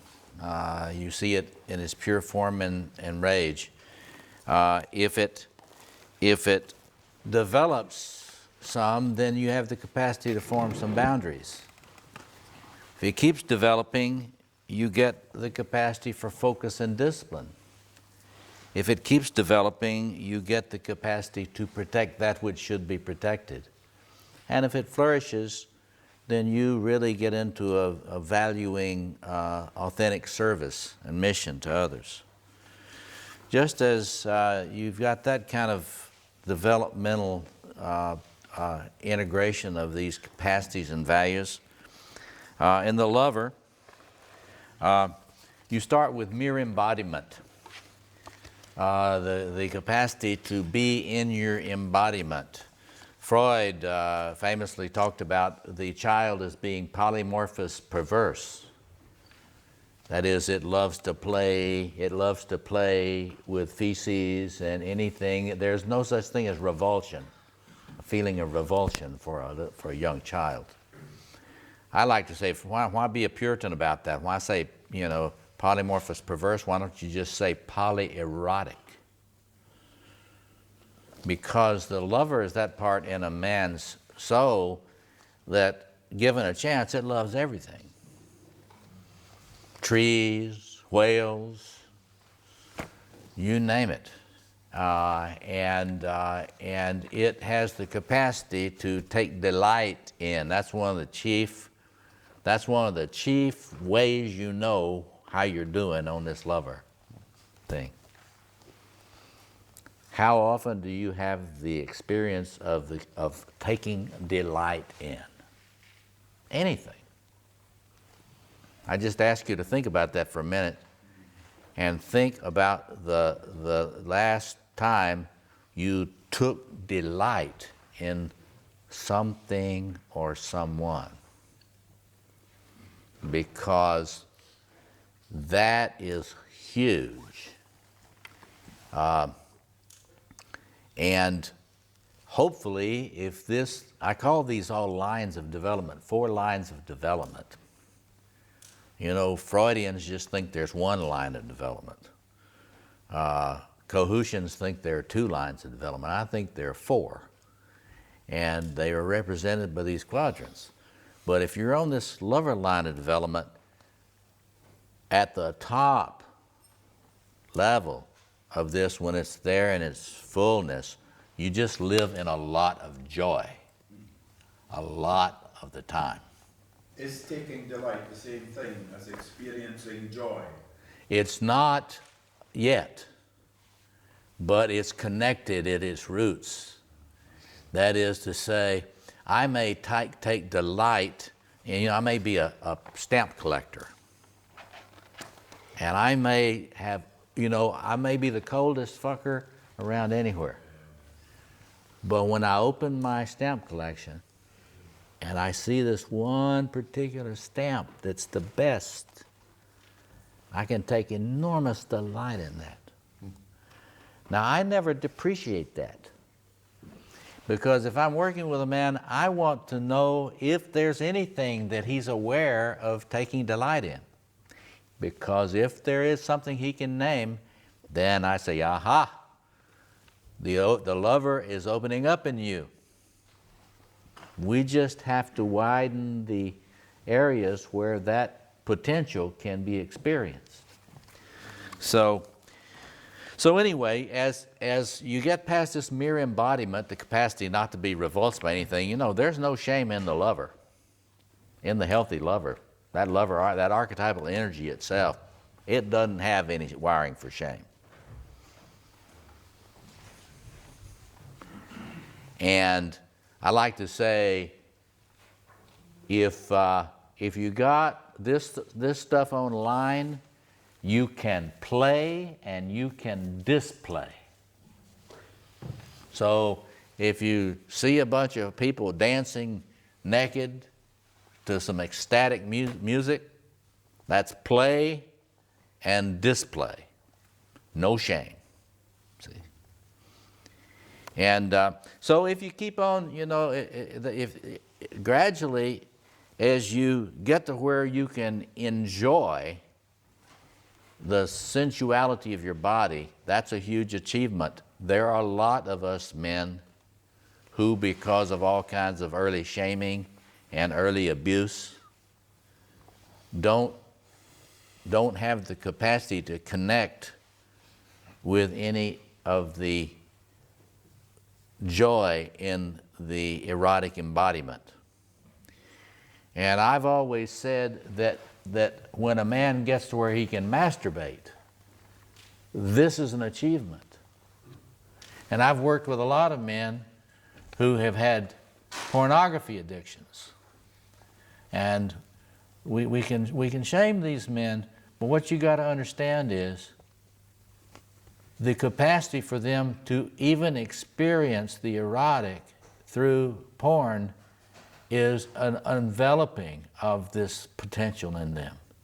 It's tragic that they can only feel anything through that.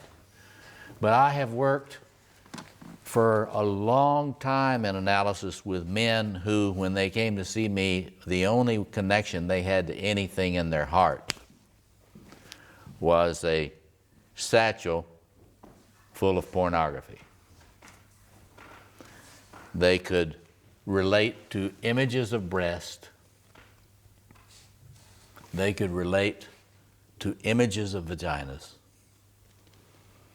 They didn't have very much capacity to feel any tenderness toward any of it, but it brought something up in them.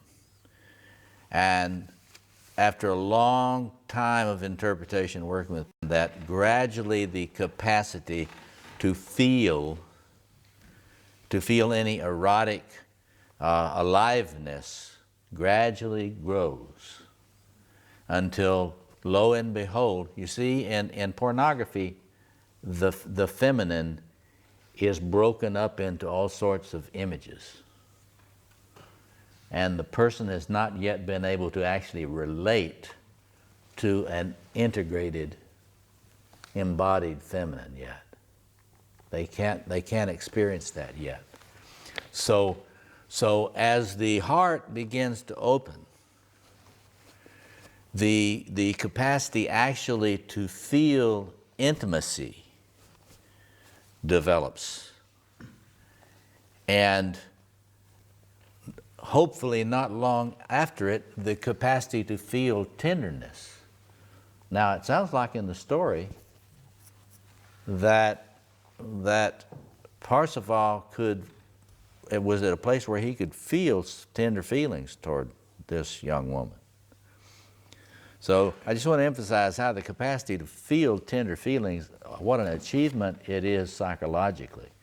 The whole of Freud's whole theory was how hard it is for people, certainly for us men, to separate their aggression from their affection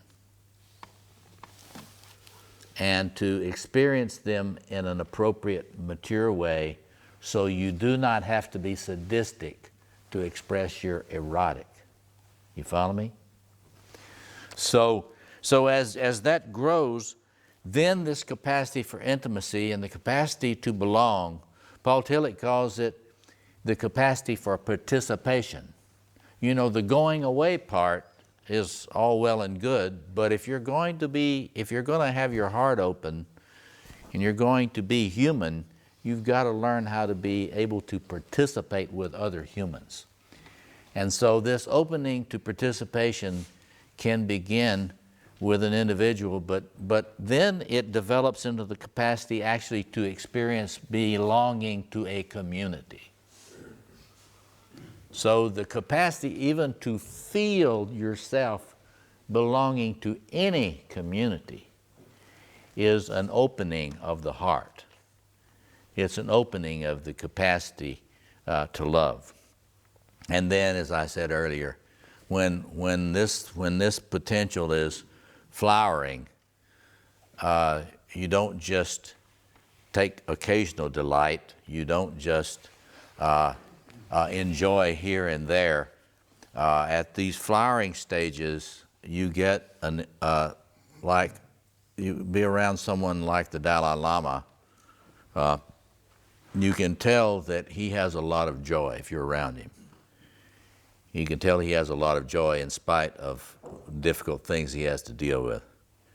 And so there's that opening, you know, all of these aspects of the psyche, Jung kind of viewed them as the unfolding of an opening of a golden flower that had each of these quadrants in it. And so in this story, it's very interesting. He is able to see beauty. Now, that doesn't sound like much, but you got to think about it. How sensitive are you to the presence of beauty? It's like there are a lot of people who can be in extremely beautiful environments and not notice it. People who rush their way through a great art museum. So we see in that story he's beginning to be able really to appreciate beauty. In fact, the great philosopher Bernard Malin once called this capacity the capacity for an appreciative consciousness, the capacity to, when you look at something, be able to have a sense of appreciation of what is given. So that other little piece in there that some of you noted, we picked out in the story. When the heart of a man is opening, he begins to experience the capacity for empathy. When we're treating narcissistic personality disorders, one of the things we know about narcissistic personality disorders is they do not yet have the capacity to love. And with it, they do not have the capacity to experience empathy. That is, when they think about you, the only importance any feeling you might have is what it means to their narcissistic gratification. So as a person heals from being ill in that way, they gradually learn how to imagine how another person is feeling. And I thought it was rather elegant in this story. Parzival's capacity to remember what it was like to be shamed when he is making a decision about what he's going to do with the Duke. And it seems clear from the narrative that he experienced a fairly mature level of empathy there. It's horrific to be shamed. If I'm given a chance not to, then I will not shame even this man. I will not shame him. This is why this virtue of respect is so important, because a cardinal rule for a man ought to be never, ever to shame anyone, if possible. For all kinds of reasons, but for this one as well. So Parzival was able to see beauty, and he was able to experience empathy, and he was able to begin overcoming those maternal, overwritten boundaries. I cannot tell you how many times in my practice a man will bring in a dream. And the dream will be about an intimate encounter that he is either about to have or he is in the middle of, and then someone, often his mother, either comes in the house, walks in the room, in some way the intimate encounter is interrupted. In the story we see it's almost like a flashback of the mother comes to him. It doesn't really quite spoil his encounter. But as I could tell in some of your comments that you were picking up on the fact that the mother training against the fullness of his eros is still an issue that he would have to work with. So let me just say a couple of things about expressions of the shadow lover.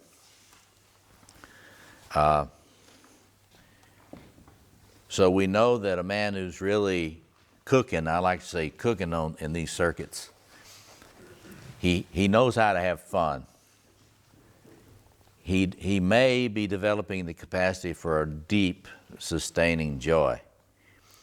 He will be comfortable in his body, and he is quite able to display himself physically without the spoiling effect of shame. And often that will come out in his being a good dancer.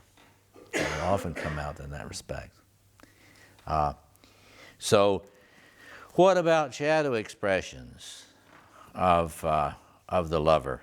I'll start with a few, and then you feel free to we won't say that it's your own original invention, but if you want to share some other thoughts, I'll just start with a few. Clearly, sexual addictions are a shadow lover phenomenon.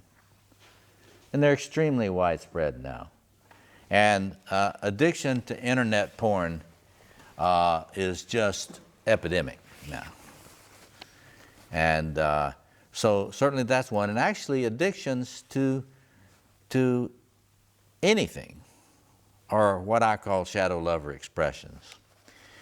Because in the pathologies of the lover, you know, there are pathologies. I teach therapists a lot about the pathologies of these different archetypal systems. The pathologies of the lovers almost always have to do with some kind of dependence, pathological dependence. That pathological dependence can be being pathologically dependent on your approval for me to feel okay. So there's what we call a histrionic personality who, you've met these people at cocktail parties. You're going around and meeting people. They will shake your hand, but they will not look you in the eye. They're with you, but they're scanning the room for a more attractive flower. Right? You've ever experienced that? That's what we call a histrionic personality disorder, because they're always trying to. It's what Fromm called a marketing personality. They're always trying to make a sale, but once they sell themselves to you, if you buy, then they're off to find somebody better than you to buy their product. So that's what we call an active dependency. That's a lover disorder. Then there's this simple, what's known as a dependency disorder, people giving away their power. See, the capacity to love at its deepest roots is the capacity to adore. So you can have problems in this sector by not being able to adore. So if you're not able to adore anyone or anything, you got work to do on this stuff, or play to do. You got play to do with this. But if you are compulsively adoring, setting the other on a pedestal, putting yourself down, experiencing the other as all-worthy and yourself as nothing, that is a lover disorder. Because the lover will almost always idealize the other. And so, if it's really flooding lover energy, it will often be paralyzed by the attractiveness of the object. Now that's a psychoanalytic phrasing. Paralyzed by the attractiveness of the object. That is, when you're in its presence, whatever it is, whether it's a person or a painting or whatever, your own initiative just disappears and you're paralyzed. So addictions, dependency disorders, the masochistic pole of sadomasochistic relationships. And I might add a very popular one, particularly with us guys, is numbness. Just being numb. That's the passive pole of a lover that is so powerful and unbalanced by other parts of the psyche that one cannot be allowed to feel. One of the tragic things I think about men's experience is that you know some men that experience a lot of pain a lot of the time, right? A lot of emotional pain. The thing that preoccupies them the most is their wound. Sometimes in the Mankind Project we call it wound worship. And the sad thing is that a man who has a lot of emotional pain has huge lover capacities, huge lover potentials. And the sad thing is he has not been aided yet to have the containment of these archetypes, these other archetypes, so that he can actually enjoy the power of his heart. This is the kind of person, you know, that when they walk in a room, they feel everybody's pain. And there are a lot of people who are simply receivers for awareness of pain, themselves and others. A lot of the time, these persons will have a lot of physical pain in their body, chronic physical pain in the body. And so I like to work with trying to help people see the strengths of what they have in their organization. So, you know, I have a lover guy come to see me. I will start immediately reframing the degree to which he can experience his pain in others. Because that is an achievement. It's just that it's a capacity that he's not yet integrated as a male self enough to be able to really enjoy it to the fullest. But it is possible for him to do so. Well, I don't take that personally, but I just find that rather an interesting behavior. Well, it may be meant personally. You see, that kind of interaction, because, I mean, it may be, because the histrionic is looking around the room to see if there's a more attractive flower than you. And if somebody's just not looking in your eyes, he just may be into his dominance mode and just wanting to humiliate you, and not even bothering to focus on the fact that he's seeking to humiliate you. There are a lot of people like that. But a histrionic person doesn't feel complete in themselves. And if you decide that you love them, they decide that they don't want you. But now let me just stay with this a second, because I only have a minute or two. Is there anything else you would add to what you would include that a man that can do blank, or who manifests this characteristic, has got a lot of mature lover stuff? Yeah. For me, my lover side comes out of cooking. So the cooking and love food and that kind of stuff. And that gets us, thank you for that, cooking, because that actually gets us to the other thing I wanted to kind of close with.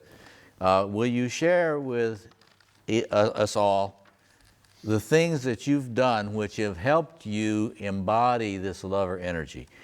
Cooking, now see, I admire you. I always say admire the guys that can do things that you're not that good at, you know, and so that you can try to be more like them. In my old age, I hope to get to where I can cook, because I think that's really becoming a good cook is a great way to let the lover come out in all kinds of dimensions. So thank you for that. Others, yeah? To be able to improvise with music and rhythm, perhaps. Ah, yes. Playing music, right, exactly. Others? Gardening? Gardening is another big one. In fact, the image of the different spaces, of the archetypal spaces, you know, there's the field of battle we've been hearing about. But the garden is really a great image, and always has been a great image for the lover. And gardening is, it requires a pretty mature lover, because you really got to care about the plants, right? Other comments, things that you have experienced that have opened you up. Dress sense. Ah, fashion. Yeah. A sense about how you can, yeah. My mind's running through here, like what a lot of gay guys see. Yeah. I see sort of lists, like what Yeah. amount of gay guys see. Yeah. Yeah, some of you may need to have some gay guys for a mentor, because they have a sense of being able, they see beauty. In fact, they already know how beautiful you are. And you know, straight guys, you know, they're so homophobic that you know, it would freak them out if somebody noticed how beautiful they are. And if you want to get a sense of a male soul, incidentally embodied in a homosexual man, Walt Whitman, the American poet Walt Whitman, I mean, he sees the beauty everywhere. and reading his Leaves of Grass. Let me give you a little sense of that. Any other thoughts back here? I was just thinking of the Navajo people who were fierce warriors, also have lots of prayers about walking the beauty way. The beauty way, absolutely. All that Navajo spirituality about the beauty way, you can just see how advanced, how well developed the sense of the lover is. And that's very much expressed in many traditional cultures, certainly in Native American culture, but it's widespread. One of the things that you can be aware of is that in ancient cultures where ritual hadn't died, they tend to all have much more sense of beauty and than contemporary modern Westerners. He just wants to put his tongue in everything. I mean, and you know what? There's no such thing as get this now, the archetypal lover is not heterosexual, it's polysexual. And it knows nothing about fidelity whatsoever. So there's no fidelity in the lover system. So for a man such as yourself to use any technique to be able to regulate the power of his own attractiveness and the power of his own attraction to others. Look, I'm always working with people, you know, you've got to regulate or your life will go down the tubes. The lover energy is the ultimate solvent, S-O-L-V-E-N-T. It will dissolve all structures. And so when you open up to this lover thing, you got to have somebody else present. The warrior in you knows about fidelity. It's the only system in the psyche that knows about fidelity. So you gotta, if you don't numb out, you've at least got to find some way to constantly be asking yourself, okay, oh, this is what I love. I always have all these guys that, you know, if a woman wants to have sex with them, that woman can have them. And I said, well, you know, does it ever occur to you that if this woman wants to have sex with you, that you are not duty bound to have sex with her? That maybe you want to think about what you're trying to do in your life and see if this fits? Because you're not the only one that has that. So when you get initiated in the lover, this lover, he's an unruly guy. One of my analyzans has given this part of him the name Hound Dog. And so, you know, Hound Dog, you know. Hound Dog is just always sniffing, man. I mean, and that part of you, look, just be clear, you're a primate. If you're a healthy ape, every time some attractive ape comes by, your whole physiological presence is the bells are gonna ring in there. That doesn't mean you're a bad guy or a sex addict. It just means you're a healthy ape. And but men have to learn. Men have to learn how not to let the erotic destroy their entire world. So anyway, I got to stop there because we're out of time. I'm happy to kick this around with you at other times, but I appreciate your sharing with me, and I wish we had more time. But.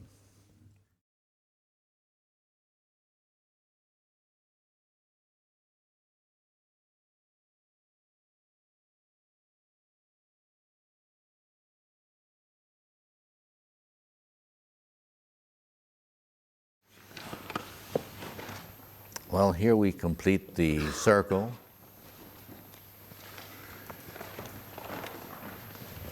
At the quadrant, the magician quadrant, that is really where I began my investigations. I hope you've got your diagram from The King Within, the 2007 edition.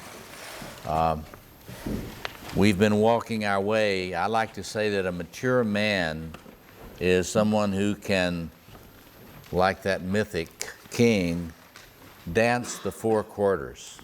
You may have seen that image of Shiva dancing.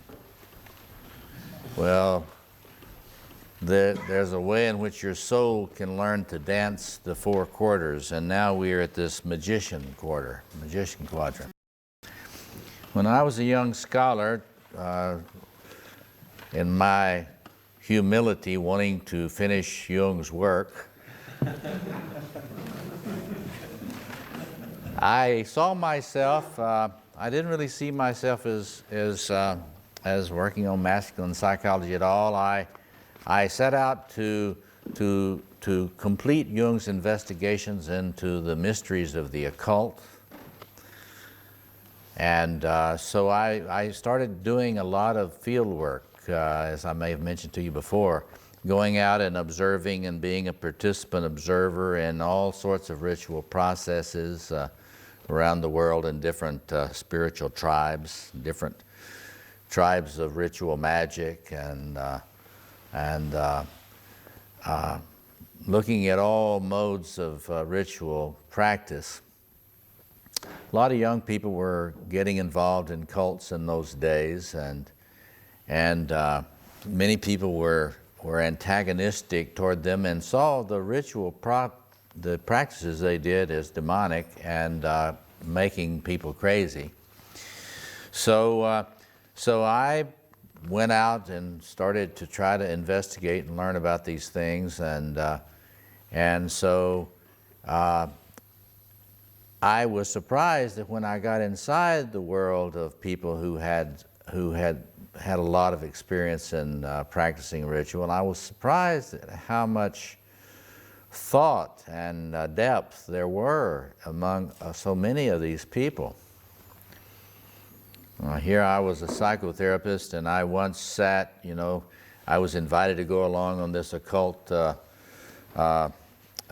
practitioner's healing encounter, and this occult practitioner, there was a young schizophrenic that he brought in, and I was terrified because this young schizophrenic was about 6'6" and weighed about 240 pounds, and I was expecting a psychotic break, but this ritual practitioner was able to take this young man on an inner journey, which enabled him to confront some of his demons. He did it very skillfully, much more skillfully than many of my supervisors as a therapist.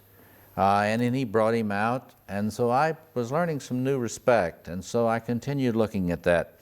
After a long time, thousands of hours of this participant observation, it began to be clear to me that in this world of ritual and in this world of esoteric practices, that there was a clear structure, that there were elements that were always present. This was, people had studied all this stuff, but it became quite clear that whenever you're in transformative space, you will have a ritual elder. There will be someone in the role of a ritual elder. And when you're needing a transformative space, you will start to seek out a ritual elder, a Trevisan. You often do not even know that's what you're seeking, but you will start looking for the vessel, the transformative space. You will start looking for that space, and that is almost always in the presence of a ritual elder, someone who carries some wisdom and also some knowledge about death and rebirth. The archetype of initiation really is about this process of transformation, of death and rebirth. And so the ritual elder is the steward of transformative space. In the story, you didn't hear this part, but in the story, this is a circle of stones. around this fire. So it's a sacred circle that Treverslint is kneeling before. And so if you begin to study, as I did many years ago, comparative traditions with regard to sacred space, you will see that it's a very unique space. And so you have the archetype of death and rebirth, you have the sacred space, and you have the ritual elder who is to be the steward. A steward who lets you come into that space and will turn up the heat, the alchemical fire, will turn up the heat under your vessel and cook off a lot of the impurities until you are done. That is, done well enough. And then he will kick you out of that space. In other words, a decent ritual elder will not let you stay at the fire forever. You have to get out and face the world again. So if you look at this diagram, here again we're going down to the base of that Mayan pyramid that we're looking down on. And on this magician face, you begin with mere knowledge. There are a lot of very, very smart people who know a lot. And yet they do not have the moral or spiritual or emotional resources to be good stewards of their knowledge for the world. And as we sit here, there are extremely brilliant people over the world who are putting all of their creative energies into ways to manipulate people, to create entities, machines, substances that are extremely toxic to human life. Enormous amounts of money are going into all sorts of technical knowledge that is without soul.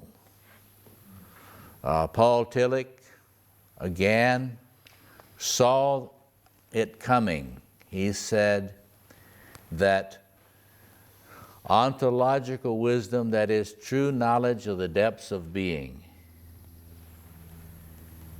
has been far outstripped by technical knowledge. That's a runaway magician. A runaway magician. It's not that we do not welcome learning and knowledge, but we are falling behind in terms of the character that needs to be developed in order to be stewards of that knowledge. It's a huge problem now. And with the internet, the power of the internet is so much magician power. And the shadow side of the internet, not its positive side, but the shadow side, is the way in which it often can kind of turn a man into an extension of a machine.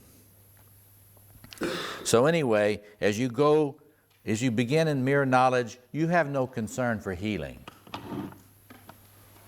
You don't really even have any concern for making a great contribution to your fellow humans and other creatures. You are into the love of knowledge for its own sake. And that's a primal place. If you mature in this, you begin to become aware of that archetype of initiation, that the necessity for transformation, not only of yourself, but of systems, of families, of systems, of organizations, of the world. But in order for there to be a truly transformative process, someone has to have the capacity to steward the transformative process, and therefore wisdom is needed. In every culture and every tribal tradition, there have been wisdom figures, people who we've known as the sage, the person who develops the shamanic knowledge. Now again, this doesn't mean that all the people who get powerful in magic are good. I thought the Lord of the Rings did a wonderful job of showing the ambivalence of magician power. Because in that Gandalf is the figure who gradually over the period that we see him matures and matures and matures into a rather luminous manifestation of the mature magician. So you got to develop your wisdom, and we saw Gandalf struggling to really get himself fully centered in his wisdom and what he knew. And he had to kind of go through his own death and rebirth in order to get there. But as this potential flowers, when this sector of your psyche flowers, you get this wisdom that's good enough to be offered to help others, and then you can turn to being a healer with it.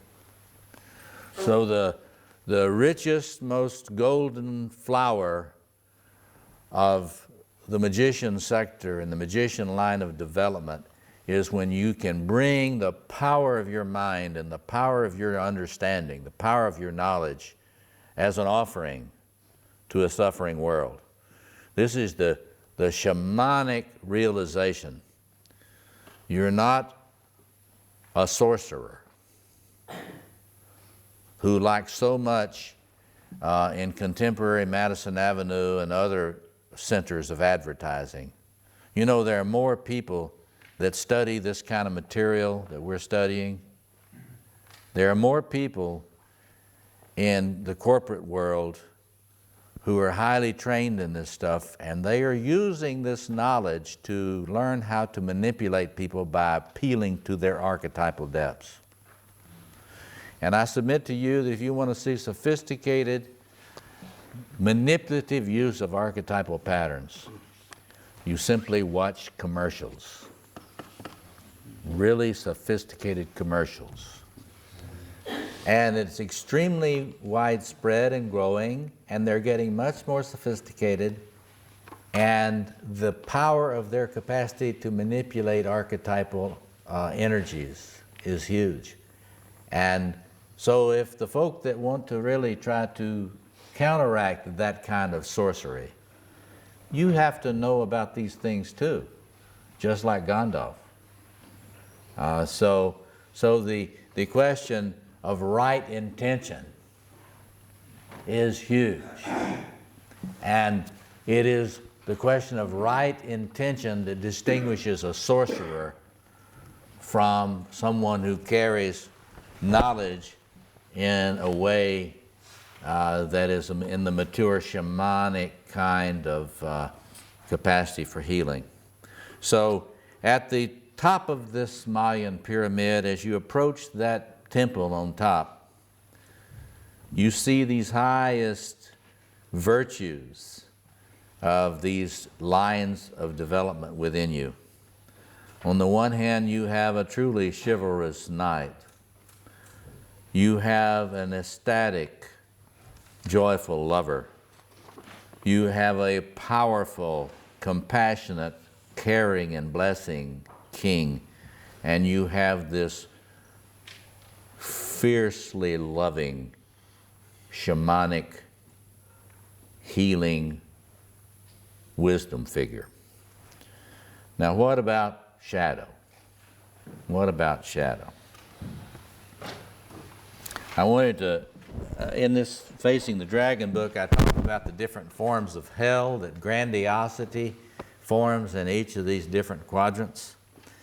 And I just wanted to read you a little piece here about the magician hell before we look at I'm about out of time here. No, we started late. Okay. We've got 10, 15 minutes. Dragon energy manifested in the magician or magus archetype causes you to be strangely emotionally detached above it all. You think you have the right, correct, enlightened point of view, theory, ideology, theology, psychology, or spiritual tradition. You have the right one. And that if people would accept your version of truth, that is, doctrine, theory, ideology, or tradition, then everything would be okay. The now integrated spirituality of an enlightened and peaceful world would easily see that evil is no more than an illusion held by those still unenlightened but marginal people who don't know what you know. Magician grandiosity cloaks a fundamental coldness, a lack of love and joy, and a denial of the horror of radical evil, with the erroneous perception that you are above it with your superior knowledge. You then try to avoid any responsibility for actually confronting it. You keep telling yourself that the horrible things happening in the world are just illusions, or that the world can only be improved by accepting your version of the truth. Only the abstract theoretical correctness of your belief system will suffice. This fantasy allows you to reject any notion of cooperating with others, that is, people who think differently from you, in urgently needed programs of compassion and justice. You see no need for a calm, centered, and blessing presence in the middle of all the chaos in family, community, nation, and planet. You see no need for joyful, embodied celebration of the preciousness of individual people. You see no need for wedding feasts, ecstatic erotic unions, messianic banquets, or sacramental dances of life. For all of those things require repulsive engagement with particular real people. Surely humanity can be redeemed without all that messiness. This is the magician form of dragon hell. That's when you're flooded by it. There's another way to be flooded by it, and it's the, if you look in this part 5 of The King Within, I've got a section in there that shows the association of these archetypal energies with different psychopathology, different territories, different geographies of psychopathology. I do a lot of work about helping people understand there's a shape, there's a structure to psychopathology, and it's organized in these archetypal systems. So the kind of pathologies characterized by the magician are thought disorders. They are pathologies of detachment, people trying to back out of life and disappear into the woodwork. We've talked about some before. So in other words, if you tend to just stay the hell away from everybody, you got a lot of flooding magician. And all that wonderful magician energy you have is not being stewarded well. There's another thing. This flooding archetype will cause you to be a master of depreciation. You know, I like to say, you know, if it moves, you know, the lover will put his tongue in it. If it moves, of course, the magician is going to interpret it, but it's going to depreciate it. Alfred Adler said, you really want to know how ill psychologically a person is, particularly in terms of how narcissistic they are, you will simply see how much they engage in the depreciation tendency. So when you have somebody that's always finding the fault with persons and things, that's a runaway magician. And often, you know, I like to say that when the magician is on full automatic, it comes off like a buzzsaw. And it's not a surgical scalpel. It cuts away all sorts of good tissue. And so if you hear people speak of your critic, the inner critic, this is coming out of the magician sector. Because this magician part of the psyche is never going to be satisfied with actuality. It's never going to bless when it's flooding and not balanced by those other archetypes. It is never going to look at you in the mirror and say, yes, you're beautiful. Never going to say that. It'll say, oh, you need a little work on your eyes here, a nip and a tuck. So detachment, depreciation, innocence, not knowing. Parsifal, when he starts out, he doesn't know. And he doesn't know his shadow. So the passive shadow of the magician is just not knowing. And you have met guys who wrap themselves in the cloak. Oh, I'm not an intellectual. One guy says to me, I don't read books. Wrapping themselves in not knowingness. Because if they let themselves know, then something might have to be transformed. See? And then we have that sorcerer I was speaking about, the malignant trickster. That's a guy by the name of Shastram once wrote a book about man the manipulator. And it was really about this malignant trickster aspect of the psyche. Now, when that trickster part, you need that trickster part in your personality. In fact, there's a lot of evidence now, scientific evidence, that it developed in order to help you survive an evolutionary process. You might think about it this way. If you don't have enough powerful trickster in your personality, you will not be able to see the grandiosity of others clearly enough, including those that want to manipulate you. So your trickster is the equipment you bring to enable you not to be overly impressed by somebody's power over you. And so the healthy trickster part of yourself will always enable you to be mentally free, even in a situation of oppression and tyranny. You will be able to be mentally free.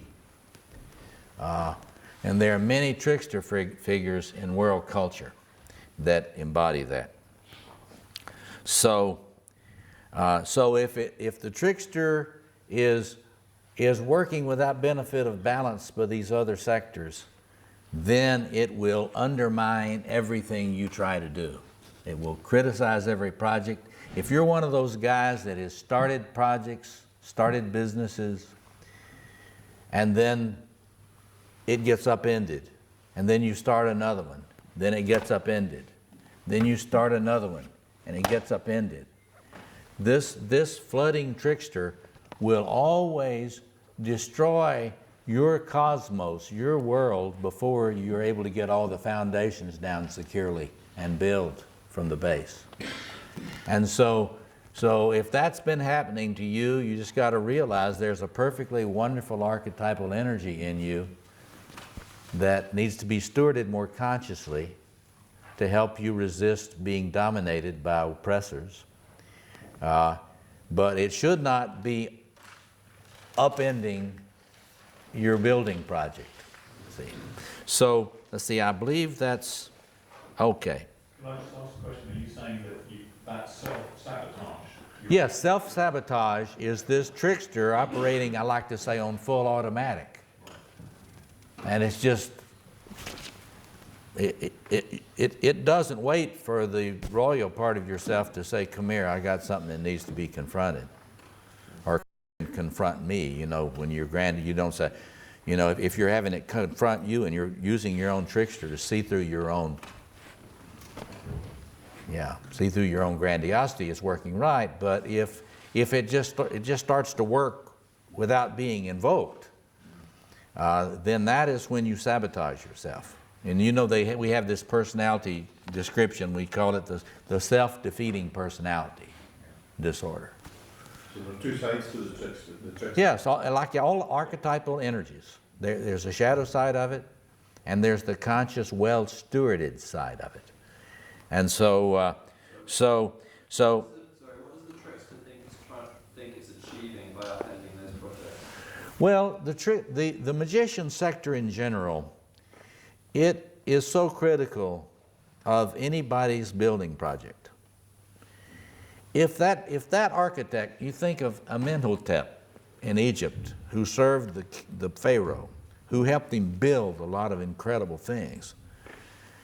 You know, when things are operating right, that magician actually helps in the architectural project. It helps understand what could be built. But the magician will always, it'll say, well, Your Majesty, we could build this city, we could build this pyramid, we could build this city, we could build this park, and it will go on and on.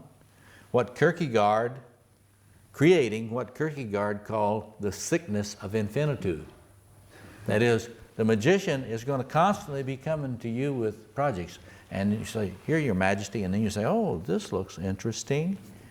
And then the architect says, yes, but you notice here that this is really not perfect. So let's look at this other one.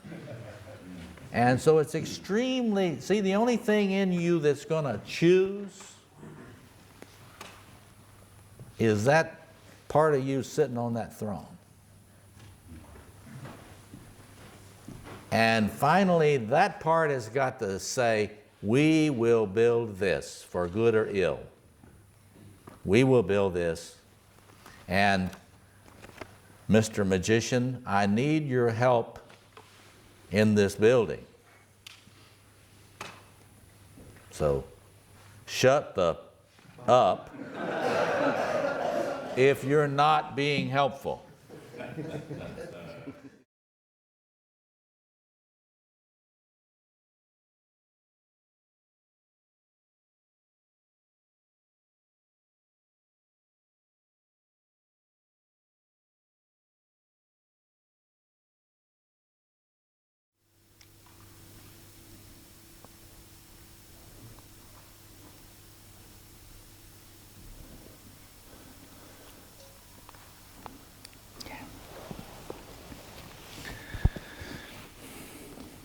And so we come to the full flowering of the golden flower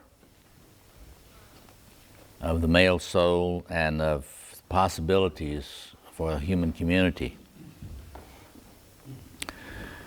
And this morning I have only a few minutes to just offer a few points on what we just observed. And before we leave, we'll be thinking about how we will steward our gifts, our potentials, going forward into the future. I think a good way to frame this territory here is the opening to the fifth element. The opening to the fifth element. As I noted to you earlier, we're in this wonderful hall, 5 sides. And I said that I suspect that the founders of this, the designers, had a sense of the holding together the 5 elements. In that Mayan pyramidal shape that we've been talking about, there are 4 sides, but there also is that point where the 4 come together. People used to ask me, well, isn't the king on the top and the others lower? No, the king archetype in itself is a part of the synergistic cooperative field. So the matured human soul is the result of that holding together and those bringing together those potentials until a 5th element emerges. And I got to do this. You know, by the time I have been kind and loving and compassionate and understanding all week in my work, by Friday night, I need a masculine movie of some kind, you know. And one of them that I've enjoyed, is humorous, but with a very deep underwriting theme, is the movie The Fifth Element with Bruce Willis. I mean, you get a jolt of testosterone anytime Willis is around. But in that movie, they're picking up. It'd be interesting to know how much the person that wrote that script had a sense of any of these spiritual dimensions. But in the story, the world is at great risk. And someone has to come along. It's very much like the Parsifal story. Someone has to come along and to be able to do what is necessary to invoke the emergence of the 5th element for the world to have a chance. So I'd like to say, you know, if you look in part 5 of this 2007 King Within, in the very last part, there's a discussion of, yes, the attainment of the balancing of those 4 systems, those 4 potentials in a man or woman's soul. But if a person only achieves that, they may become truly very, very radiant. But if the 5th element is not discovered, is not opened to, the opening to the emergence of the 5th element, then what may have developed is an extremely high performance narcissist who can have quite a lot of worldly success and acclaim. That personality, however, can never actually have much inner peace or satisfaction, even with their enormous achievements. And the reason is that they are still ego-bound. It is still all about him or all about her. And there are built into the human soul self-sabotaging controls that if a person becomes extremely creative, begins to shine extremely brightly, except for extreme cases of some psychopaths, there will be a self-sabotaging mechanism come in to take them down. That is the nemesis, which is always attracted by hubris. So in this opening, we just saw it enacted. We saw it dramatized. In opening to what I like to call the great other. Now, You know, just as there are ego psychologists, there are ego theologians of every tribe, and who simply try to take the great experience of the great other and turn it into a franchise, a Buddhist franchise, a Hindu franchise, a Christian franchise, a Wicca franchise. But it is ego spirituality, ego theology, ego religion. Because the great other cannot be controlled by language, anybody's language. And it cannot be manipulated and controlled finally by any ego. And so when I speak of the great other, don't let the bad job the theologians or equivalent of your tradition have done, the bad job they've done in mediating the actual experience of the sacred. Don't let them keep you from understanding that if you wish to experience the optimal possible human, whether you're a man or a woman, you have to somehow find your way to open to the fifth element. Because then and only then will it stop being all about you. And when you can open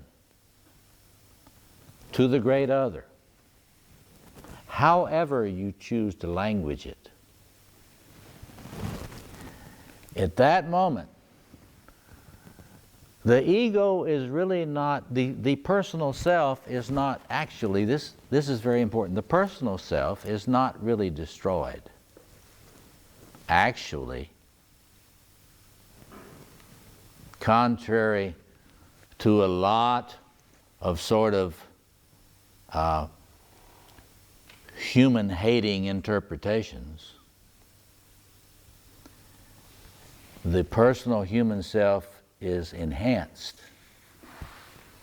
and begins to be what it was probably imagined to be by the Creator. And a flow of communion begins to flow from the great other between the great other and your personal self. A mystery here is that if you're a very creative person, I mean, if you are blessed and cursed with becoming a very creative person, the more creative you get, the more in danger you will be of self-sabotage and self-immolation, unintentional self-immolation. So if this, Just explain what emulation means. that means burning yourself up. In other words, you will unwittingly burn yourself up on your own creativity, and you may have to become an addict to contain your creativity, to try to contain it, to cool it down. But in any case, the important thing here is to realize that you cannot find any real peace. You cannot find any real deep satisfaction without it being spoiled by the nemesis, unless this opening to the great other, unless you can find your way to that somehow through the resources available to you. No one else needs to know about this. Only those who can be trusted not to depreciate it. But this is something between you, your personal self, and the great other. And so that is the point. We like to talk about the possible generative human in both men and women. High-level narcissism is not generativity. It will never issue in generativity. And one can never really have the character it takes to be a good steward of your gifts as long as your ego is at the center of your world. The actual only way to achieve the optimum possible human in your life, including your optimal creativity, is to open to the fifth element so that you can experience what Parsifal experienced and then begin to stand in your creative power in such a way that it can be offered to the world for the healing of the world, for the building of a world that is seeking justice and peace. And so, stewardship, making your offering, that's the last thing I want to mention here. Every man in this room, every woman has a gift that only they can bring to the world. Only they can bring to the world. At the heart of the myth of the king is the deepest meaning of conscious sacrifice. You have to be able to make an offering. And so one of the things that we want you to be thinking about today is that if you could connect with your powers and bring them into such balance that they become an inner chalice, they become a vessel, an inner temple, in which the God energies, the creative energies of the human soul can find a dwelling place in you. Then your gift, if you can offer it up to the great other with authenticity, as the most worthy gift that you have, then that is the completion of your human task. Because this is very important to remember, lest you get into despair. You are not responsible for the outcomes. I know it's kind of heroic to want to kind of think you can be in charge of outcomes, but if you start taking on responsibility for the actual outcomes, you will become so overwhelmed and shut down by the size of the task that you will go into despair. You are not responsible for final outcomes in this history of ours. What are you responsible for? You are responsible for making an offering that is the most worthy offering that you have. And if you bring that into your communion with the great other and offer that to the possible new earth, then you will find satisfaction. And when you are old, you will not be in that pain of amphortos. You will have a deep sense of having made your offering And you will be able to say not only it is finished, but it's enough. So that's what we want to lift up for you this morning. What we saw in the story is a possibility for you and for all human beings, no matter what their tribe, no matter what their race, no matter what their spiritual tradition. This is a possibility. And so as you go and reflect together on what you've gotten out of the week, I hope that you will realize that there's really wonderful stuff in there in you. There is a gift only you can bring to the world. And reflecting on that is our final worthy task.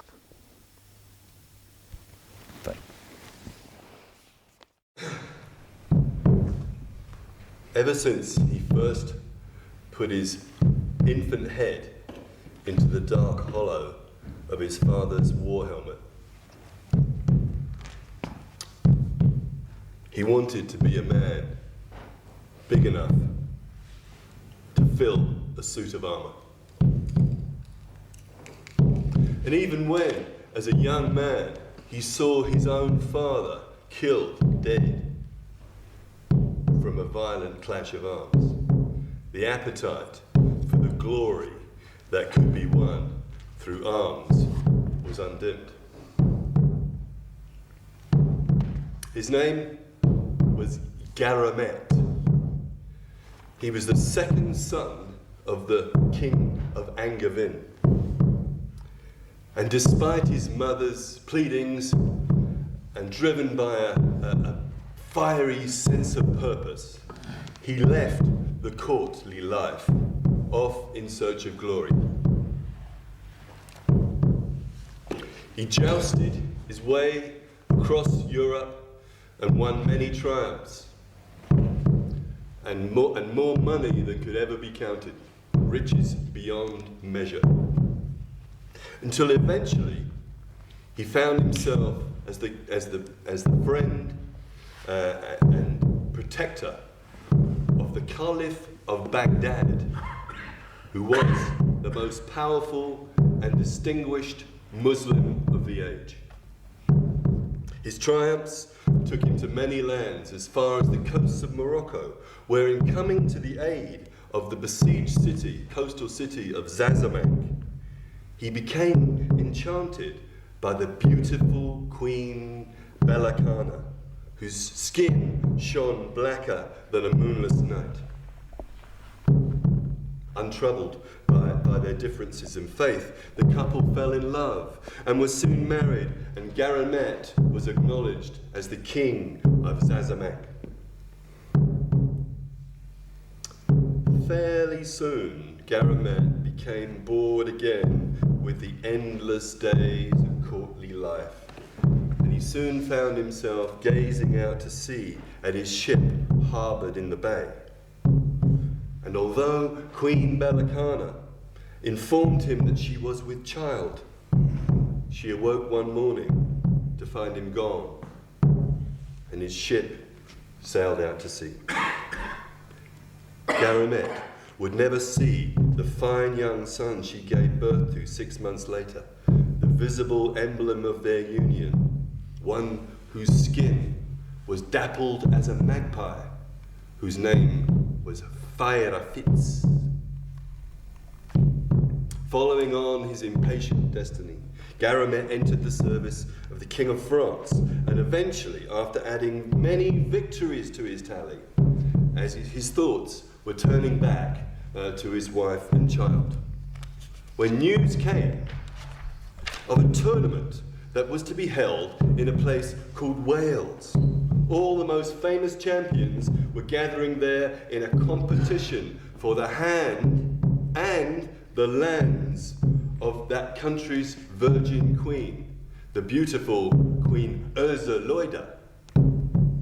If he returned to Africa now, he might never know where he ranked among the numbers of the best jousters in all of Europe. Here was an arena where a man could test himself against the finest warriors in Christendom.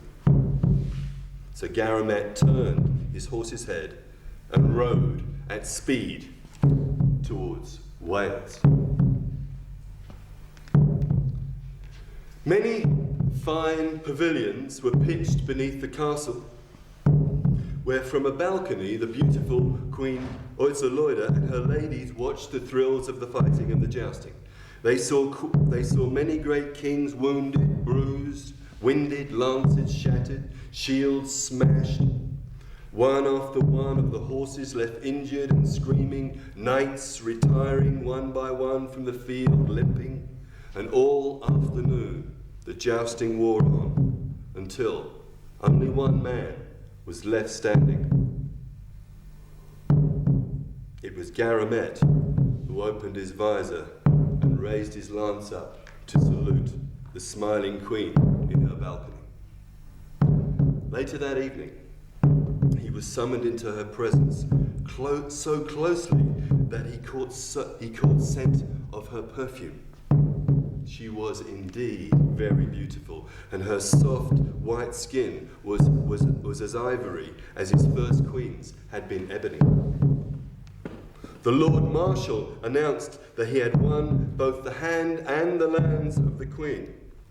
His previous marriage his previous non-Christian marriage was thought to be a non-impediment. She held me too tightly. I had no room to breathe in Zazamank, he said. Yet the memory of that lady wounds my heart. But once again, Garamet celebrated the rites of marriage, and 9 months later, his new queen presented him with a son, who Garamet proudly held up in his arms. And for a time it seemed that this infant would become the center of his father's life. But when the child was only a few weeks old, news came that the Babylonians had risen against Garamet's old friend, the Caliph of Baghdad. And so once again, he rode off to war.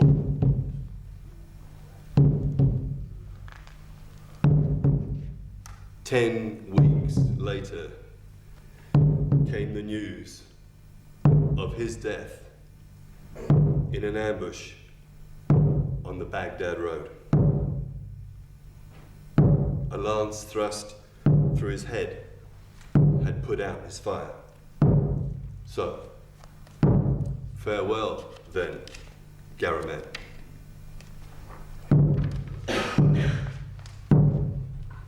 When the news reached the Queen Loida, she was driven mad with grief, and she consoled herself only with her infant son. And in an unguarded moment, she secretly stole from the castle by night and left behind the courtly world that held no further hope of peace or joy for her. Far out into the woods, she would raise her son in safety, away from all the influences of the world of knights. Loida's flight to the forest left Wales with no king, and although her kinsmen were rallied to protect the domains, powerful and ambitious lords smelled weakness, and soon the whole realm began to be ravaged by bloody civil war.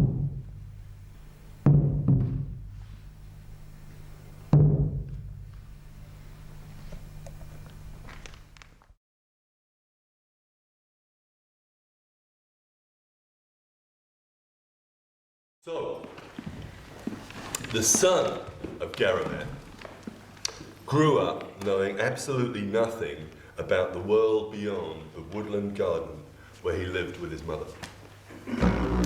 and she never even told him his true name. But she did tell him to always follow the ways of the light and to shun the forces of the darkness. For that is God's way, dear son. Lovely son, you should pray to him for his blessing. She told him over and over. By the time he reached 17, his natural instincts were keen, and he was alert to every motion of leaf and twig, and an expert hunter with a self-styled javelin. He began to notice the stirrings and yearnings in his own heart, and the sweet songs of birds filled him with a strange kind of restlessness. One hazy day on a spring morning, as he stalked a white hart through the thickets, a thunderous sound in the distance stopped him in his tracks. He felt a trembling beneath his feet. It seemed to be pounding up through the earth rather than from the sky. A blackbird chattered out its warning, and the boy sensed that something new and terrible was about to happen. A crashing sound grew louder from the bracken, and it was bearing down on him at speed. And at first, for an astonished moment, his eyes were dazzled by a sudden fiery radiance. The sun's rays shafted down through the beech boughs and glanced off a gleaming presence like nothing he had ever seen before. He blinked, opened them again, and the glittering light resolved itself into 3 brilliant figures, taller and larger than men, carrying lances and swords and great shields painted in fiery colours. They seemed to flame and shine, so that the boy was sure that this was God. Oh God, help me. Give me your blessing. I'm not God. Get up and let us pass. If you're not God, then tell me what you are. We are knights. Now mind the way. The young man ignored their instruction and continued with more questions and questions, staring at their armour and at their weapons. What's a knight? A knight is a champion of courtesy and honour. Whoa! Look at that. What's that? What's that for? It's a lance. Do you throw it? A knight fights on horseback, lance against lance. Now we are in haste. Stand aside. What about this? Were you born like this? No one is born with armour on his body. I was given this when I was made a knight. So how can I be made a knight? Only the High King at Caerleon could work that miracle. Now, be off with you. The leading knight dug his heels into his horse's flanks and galloped off away, and they were soon gone. But for many hours afterwards, the youth wandered through the woodland in a daze. When he eventually returned to his mother, she instinctively knew that something had changed. They were so beautiful. The sight made my heart sing. You told me that God's light shines like the sun, and though they said they were not gods, I think they must have been touched with the same splendor, for they are the brightest things alive. They are called knights. Dear God, prevent this. They told me there is a high king at Caerleon who makes these noble creatures.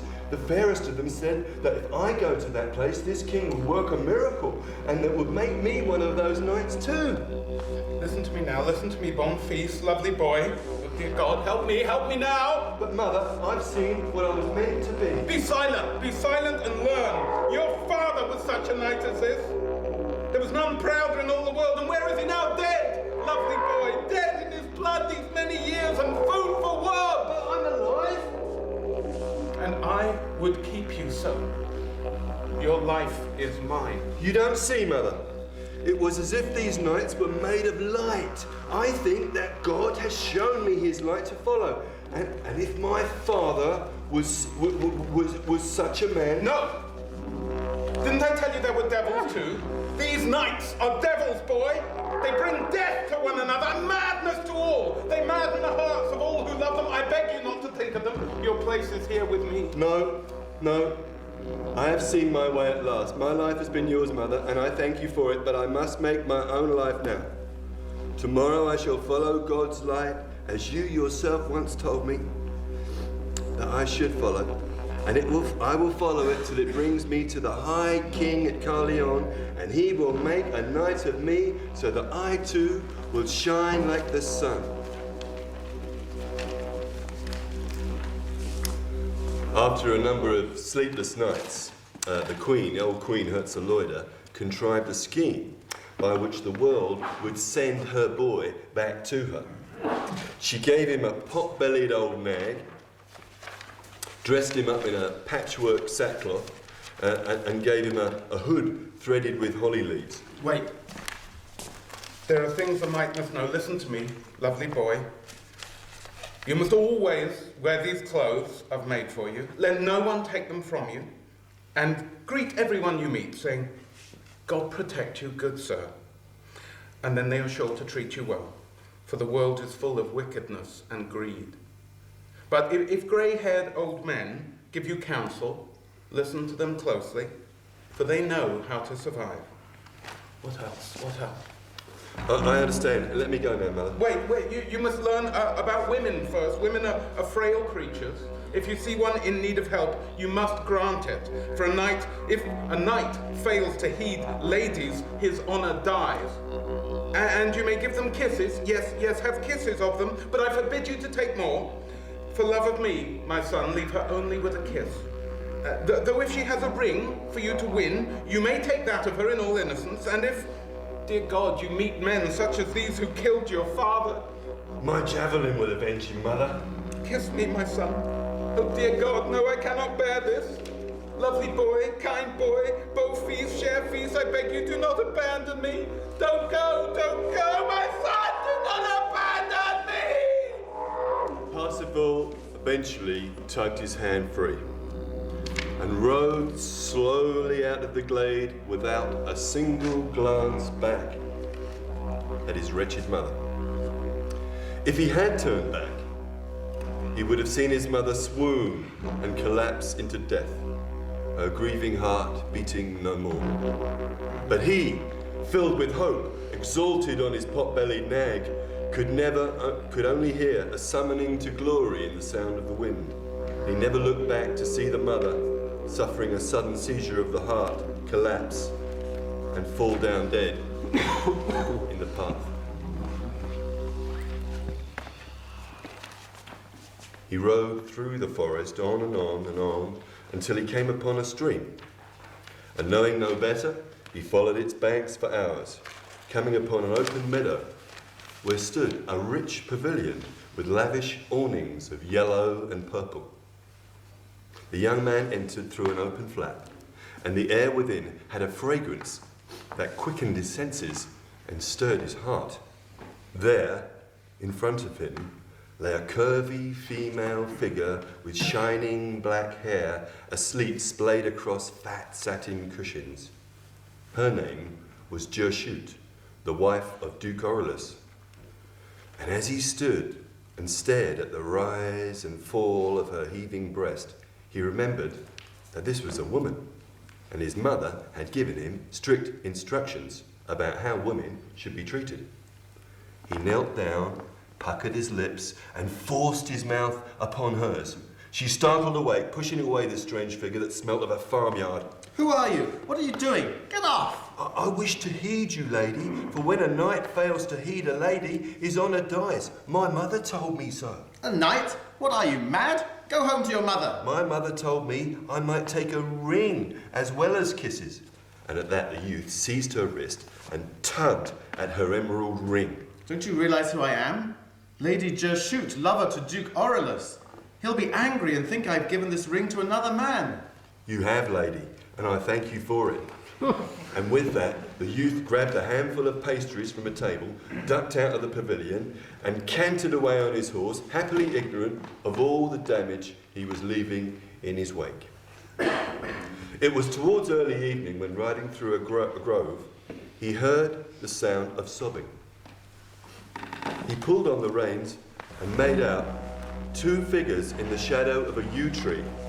A woman with dishevelled hair, cradling in her lap the head of an armoured body which was spread-eagled over the ground.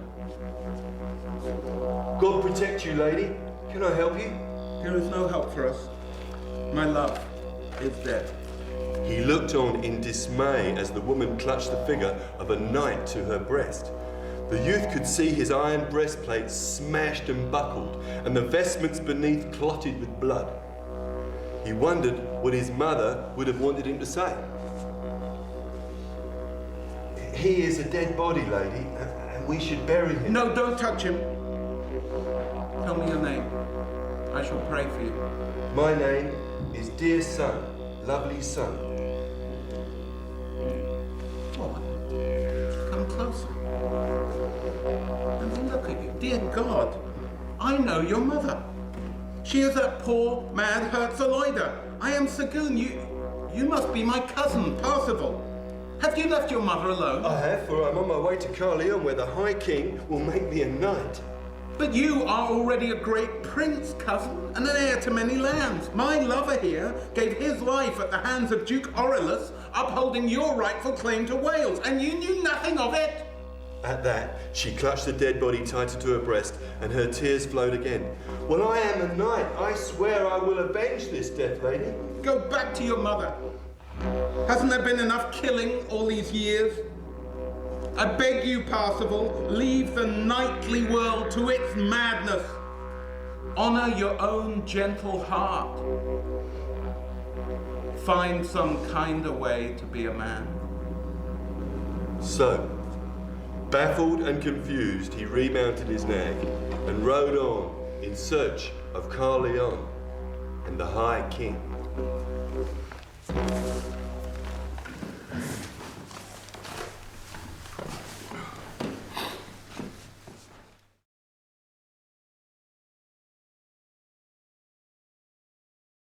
So, for a day and a night, Parzival travelled across a land ravaged by war. He saw smoke rising from the roofs of ransacked farms, where kites fed off unburied corpses. Eventually, his mood lifted when he saw in the distance the towers of Carleon, the castle, and looking formidable on the crown of the hill. As he approached the gate, his pulse quickened, and the stirring sight of a knight in vivid red armour galloping towards him on a huge charger with a plume of crimson feathers dancing at his helm. The reins, lance and shield of that knight were red scarlet, and in one hand he held a goblet of red gold. If you're going in there, lad, tell Arthur I wait for him here. And if he dares not defend his honour himself, tell him I'm ready for any champion that comes. Wow. Breathless and desirous of nothing now except to have the Red Knight's fabulous armour for himself, Parsifal entered the castle, and it was the jester, a small hunched figure in cap and bells, who first noticed this lad on his bandy-legged mare gazing down on him. I'm looking for the High King. Come back on a better day. I think there can be no better day for him to make me his knight and champion. Astonished by the extraordinary sight of the youth on his holly-plumed cowl with his holly-plumed cowl and his sackcloth vest, mounted on this fly-blown nag, the jester grabbed the mare's halter and pushed past the bewildered sentries and led Parsifal into the great hall, shouting, "A champion! A champion has come at last! Salvation is at hand!" In the light shafting down from high windows, Parsifal suddenly became aware of a colourful assembly of knights and ladies ranged around the bannered walls. and the air of the place felt tense and brittle. A vague murmur of astonishment began to stir there. Parzival took a breath and nervously raised his voice. I have followed God's light to this place. Now, I would have the High King make me for his champion, that I might win that Red Knight's armour for myself. Giggles and snickering spread through the assembly. Silence. Come forward, youth. Are you the king? I am. Then make me a knight at once, that I might serve God and defend your honour on the field outside. Were it not merely to waste your young life, I could find it in my heart to grant your wish. Then do. I did not come here to be mocked. I want that red armour for my own. Then a young woman with a braided hair began to laugh uncontrollably. Do you mock me too, lady? Helpless with laughter, the lady could only shake her head in denial and go away. A knight answered for her. Indeed she does not, youth, for this is the unhappy Lady Cunawar. Since her brother turned traitor to our court, it was said she would never laugh again until she set her gaze on the noblest knight of all. Is this true, lady? Cunawar could only nod her head, continuing to laugh out loud. Then I am your servant, lady. It was then that a burly knight, Sakai, stepped forward and slapped her face. Be silent, damn you! You laugh in the face of this buffoon! Parzival was outraged. This fool thanks you for a timely lesson. I had thought this was a place where ladies would be honoured, as my mothers taught me. Now I see how truly ignorant I was. I shall win those arms for myself, and you, staring at Sakai, shall be answerable to me. Parzival pulled round the head of his old mare and trotted out of the hall amid the stunned silence of the court. The jester got to his feet and scampered after him. Parzival rode his old mare out into the tall blue day, stinging from the humiliation he had felt, his heart banging in his ribs.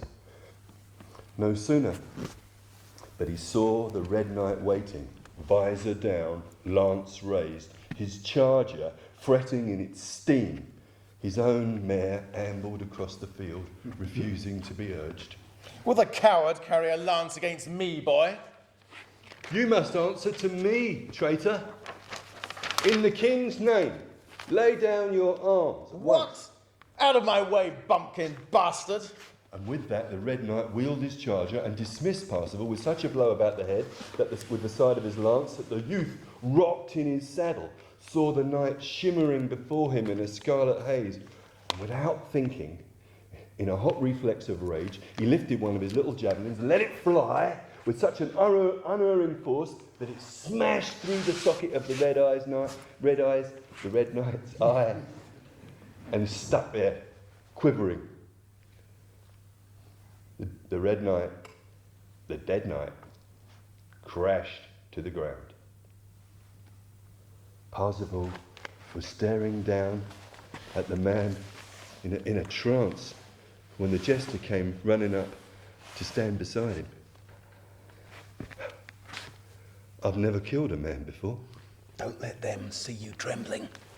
Dismount quickly, lad. Take up this armour that you've won. Parzival bent down over the dead knight and his hand tugged at the crimson breastplate. But nothing moved. It won't come off. Have you never seen buckles before? Here, let me. There's not a spot of blood on this fine silk. He unlaced the tunic the knight wore beneath his armour and pulled it off and offered it to the trembling youth. Now, you can get rid of those farmyard rags you're wearing. This is all yours now. My mother made these clothes. I'm not changing them. The armour is all I want. So, with the help of the jester, he slowly put on all the heavy red armour over his mother's sackcloths. He felt only a burdensome load. You ready to go back now? I don't belong in that place. Not yet. Not ever, perhaps. Tell Arthur I know myself for a wild thing yet, and that part of me at least is glad of that. He lifted the helmet over his head and felt its weight. The encasing darkness enclosed him. And when he spoke again, his voice sounded hollow and metallic. Tell him he won't see me again till the world knows me for a true knight. And so saying, Parzival gave his nag to the jester and looked back at what he had done. It was not the first corpse he had ever seen since leaving home, but this one was his own creation. He had done this thing himself, and it could not be undone. High above him, he heard the piercing sound of a buzzard's mew. He felt the horse's breath shudder under him, and without so much as a glance upwards, he dug his newly won spurs into the charger's flanks and galloped away down the green hillside.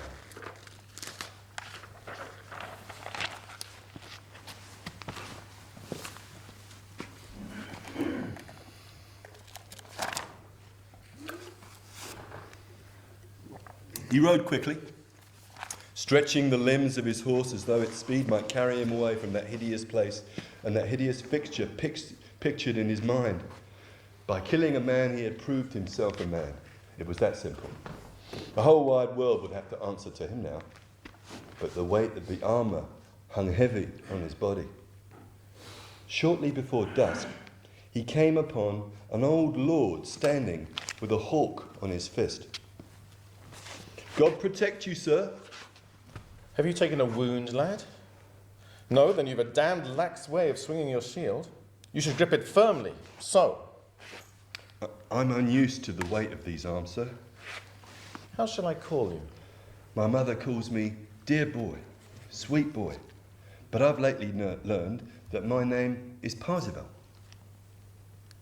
I am Gurnemanz, my lord, who was once marshal to your mother, Lady Herzeloide, and your own true man till death, as were my 3 sons who gave their lives fighting for your rightful cause. Parzival felt as though he was staring into an impenetrable darkness. It seems too many have already died in my cause. But your lands are now all lost. We couldn't hold them against the might of Duke Aurelius. Lands can be regained, but you have suffered more grievously. This duke shall answer for this. Gurnemanz glanced up at how the lad sat awkwardly on his horse.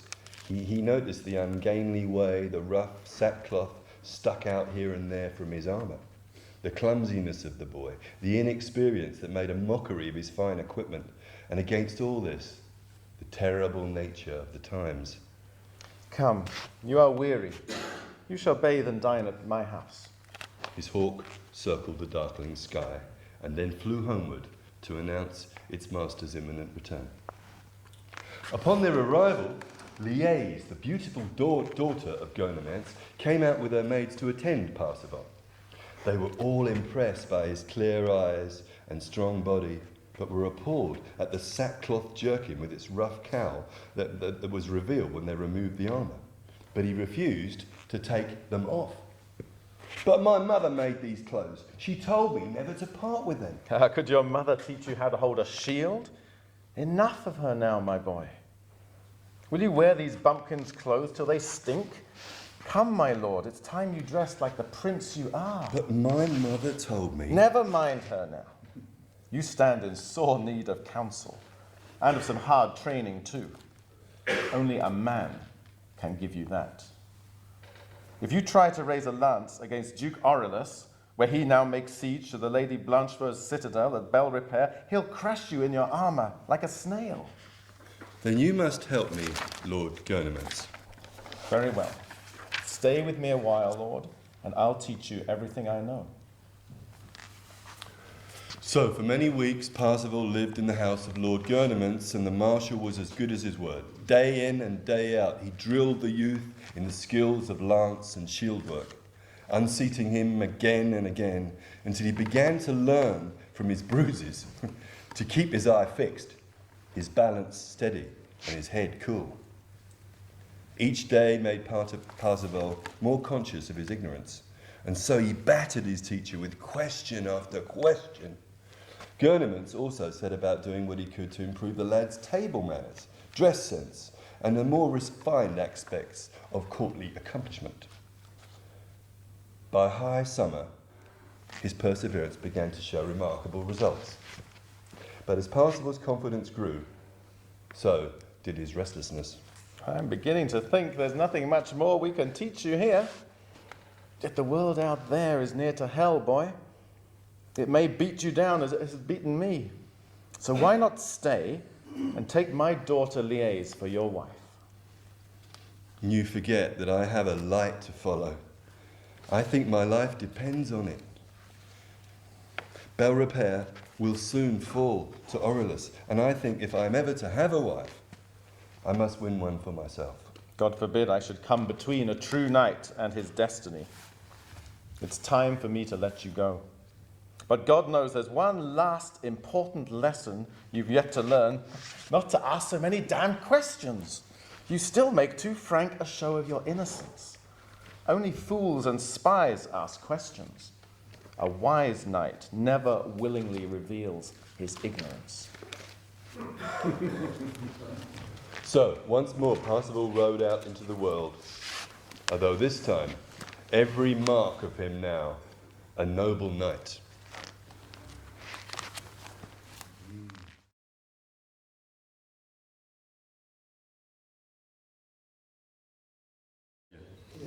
So once more, Parzival rode out into the world, though with every mark of a noble knight about him now.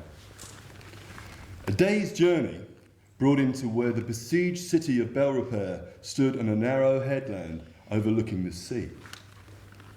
But as he was led through the streets of the beleaguered citadel, Parzival's eyes smarted from the smoke drifting from burned-out houses. Women and children lay starving among the ruins. Bewildered monks muttered over their beads, and the groans of the injured and dying made those buildings which had been turned into rough hospitals seem places of terror rather than relief. Parzival had seen death and suffering before, but nothing on this scale. By the time he was brought into the presence of the Lady Belrepaire, his heart was banging in its chest, this time from both pity and rage. Yet at the first sight of the lady, his heart stood quite still. Slender and proud, she came towards him, holding out her hands to take his, almost as though they were old friends re-met rather than strangers encountering each other for the first time. I could wish you found us in better state to welcome you, sir. I and my city stand greatly in your debt. Lady, I would rather bear great hardships for your sake than live in luxury elsewhere. Duke Aurelius presses us hard. We scarcely have strength to withstand another day. But come, let us disarm you. Tonight you shall dine at my side. Now the truth was that over dinner, Parzival found himself dumbstruck with love for the Lady Belrepaire, and that night, as he lay awake, turning in his bed, furious at his own failure to utter the love that was burning in him now. At last he fell asleep from sheer exhaustion. But he had not been sleeping long when he was woken again by a muffled stirring, which he recognized, and the sound of weeping. Who's there? The voice of Blanchefleur quietly appeared. Gentle knight, have pity on me. Do not think badly of me. I haven't slept for many nights now, good sir. I need a friend. I know my city must fall tomorrow. Duke Aurelius will take me, and all the dying will have been in vain. It may be that God has sent you better fortune than you think. I mean to challenge him tomorrow. Do not throw away your life for me. I have my own cause against him, lady. The two young people stood together, scarcely able to breathe above the clamour of their hearts. and scarcely daring to believe the care and hope that each was finding in the other now. May I not have a kiss? With all my heart. I shall rest better this night if you do not leave me. In my mother's name, I ask no more than kisses of you. Steady.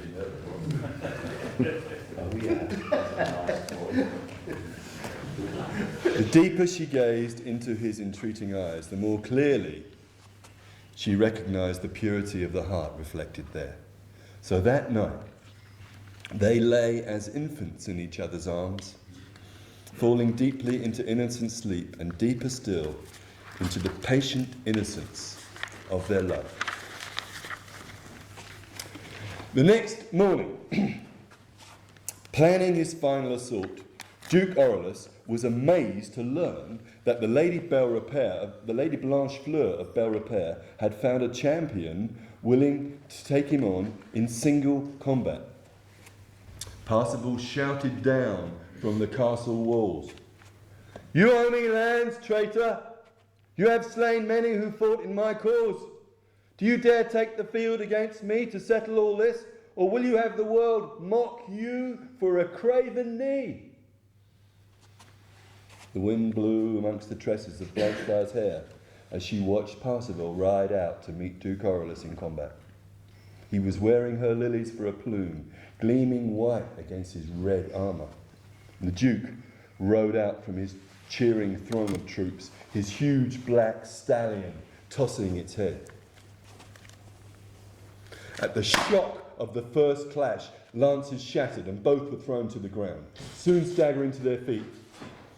Dimly aware of the shouts coming from the crowd, Parzival, of the crowd around him, and the anxious watchers from the castle walls, Parzival raised his shield just in time to fend off a massive blow from the Duke's mace. It was followed instantly by another. The clang of metal rang out against metal in his ears, and the impact shook his bones and dented his shield. But he stepped lively aside and managed to find space to draw his sword and hold the Duke's attacks at bay. Orelus then threw his mace away and drew his sword, his huge double-handed sword, from his horse's flank, and with a gesture of his gauntlet, muttered, "Come on then, young tosspot!"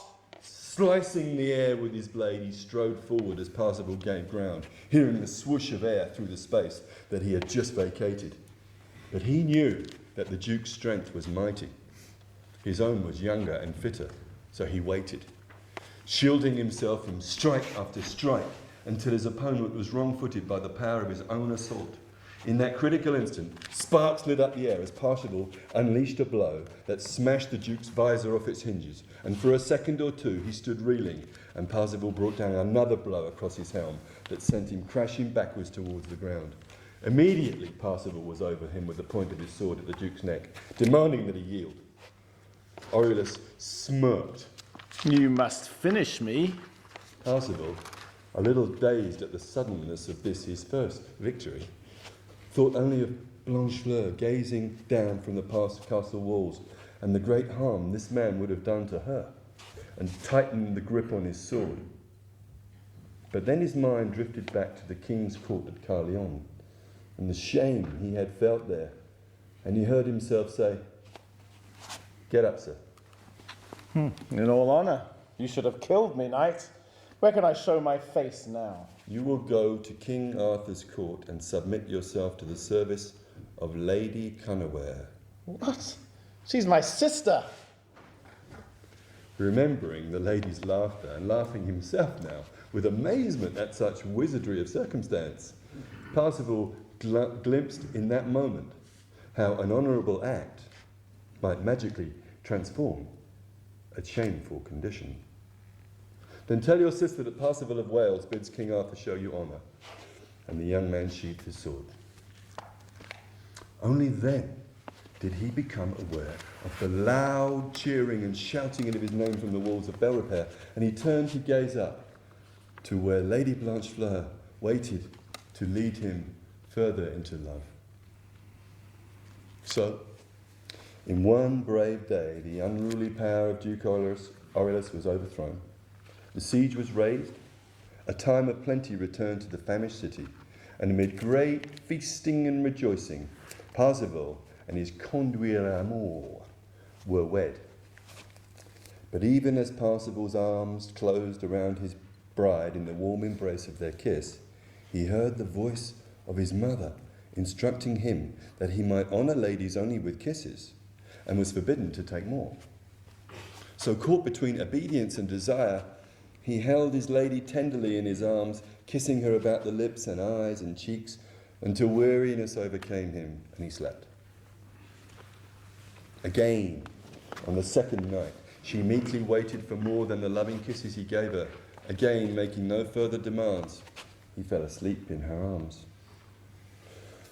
On the third night, however, as Parsifal bestowed his last affectionate kiss on his wife and bade her sleep well, Francois asked quietly and sweetly, "Do you not love me, my lord? Do you not know what love allows between a woman and a man?" I know what my mother taught me. Mothers are very dear, my love, but they are not always wise. Let go of her now. Come here and hold me close, like this. So Blanchefleur drew her husband down into the warm clasp of her embrace, and that night their bodies met in a long waking dream of tenderness and passion.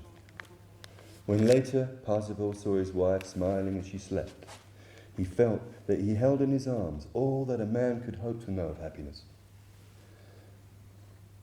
Over the following weeks, Parzival and his conduit amour began work on the restoration of their city, intending that Belle Repaire should be even more lovely than it had it before the siege. And one day, as they stood out high on the balcony of the palace surveying the progress, Parzival found himself wondering aloud about his good fortune, how he had won the fairest of brides by following God's light, and how, if his mother had had her way, he might have still been alone with her in the wilderness, living an impoverished life filled with these obscure yearnings. It seems my mother was wrong about many things. Should she not come to us here? Let her be sent for at once. I fear that she will come at no one's bidding other than my own. The world beyond Belle Repaire is full of dangers still. Yet am I not Parsifal, who slew the Red Knight, and see how God protects and favours me? Yet there are fears in my heart. He pulled her into his embrace. Don't you see? I am God's own knight. I need only follow his light, and no one can stand against me. The world holds nothing strong enough to prevent my swift return. So the knight rode out, alone into the wilderness, proud and confident, and utterly unaware of the anguish that lay in wait for him.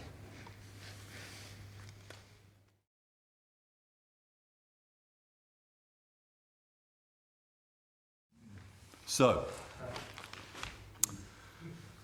once across the border of his own kingdom, Parzival passed through a terrain still laid waste by war. Autumn was coming, but no harvest stood in the blackened fields. A stagnant mist hovered over the dreary marshland through which he rode. By late afternoon, he could scarcely see his way through a fog, and it wasn't long before he had lost all sense of direction. He loosened the grip on the reins of his trusting horse and allowed it to guide him across the grey dream of these wastes. He emerged through the trees to the shadowy span of a lake. Not far from the shore, a boat idled at anchor with two men on board. A lean figure in fine purple clothing with a plume of peacock feathers shining on the crown of his hat sat fishing at the prow of the boat. His line hung limp in the water so that the boat floated on a perfect reflection of itself. The day grows late and I am weary. Do you know where I might find shelter for the night? I know of no house around this lake for 30 miles or more, save one. Then I pray you, direct me there. Well, follow the crag by the shore until you come to a cleft in the rock. Ride through, and from the summit you will see a castle between the river and the woods. Bid them drop the drawbridge for you. Saying so, the figure on the prow returned his gaze to the motionless float of his line, where mist had begun to thicken across the lake once again. Parzival's horse's hoofs clattered on the rocks. Rooks cawed, and the dusk thickened, and by the time he reached the high ridge of the crag, the light was almost gone. There was no sign of any buildings, and he was just cursing his luck at missing his way when a pale shaft of moonlight gleamed through a gap in the shifting clouds, glimmering on the waters of a moat, and as if condensing from the mist, a noble house appeared. The drawbridge was lowered across the moat. 4 pages hurried out to meet him. One of them stabled his horse. The others led him through into a chamber where his clothes and armour were taken away, and he was guided to a hot bath. As Parzival lay soaking in the warm water, he wondered at the strange atmosphere of this place, where everything had been prepared for his comfort. He felt as though his every move was being watched. Another page brought him a finely woven robe of golden cloth and led him into a high vaulted hall where 100 tables were set, and at each sat 4 knights. A fire blazed in its great hearth. Chandeliers dangled from the ceilings. A fire blazed higher at both ends, and from the vaults more candles burned, and in sconces on the walls glittered with flame. By their flickering light, Parsifal saw where the lord of the house lay on a couch close to the great fireplace. Wrapped in fur, he supported himself awkwardly on one elbow and raised his other hand in greeting to his guest. Forgive me if I do not rise to meet you. Parzival noticed how his host winced, as if in great pain as he spoke, but offered no explanation as to his condition. I pray you, sir, do not disturb yourself. Host and guest smiled at one another in silence. How was the fishing? Just the one, sir, but the first in a long time.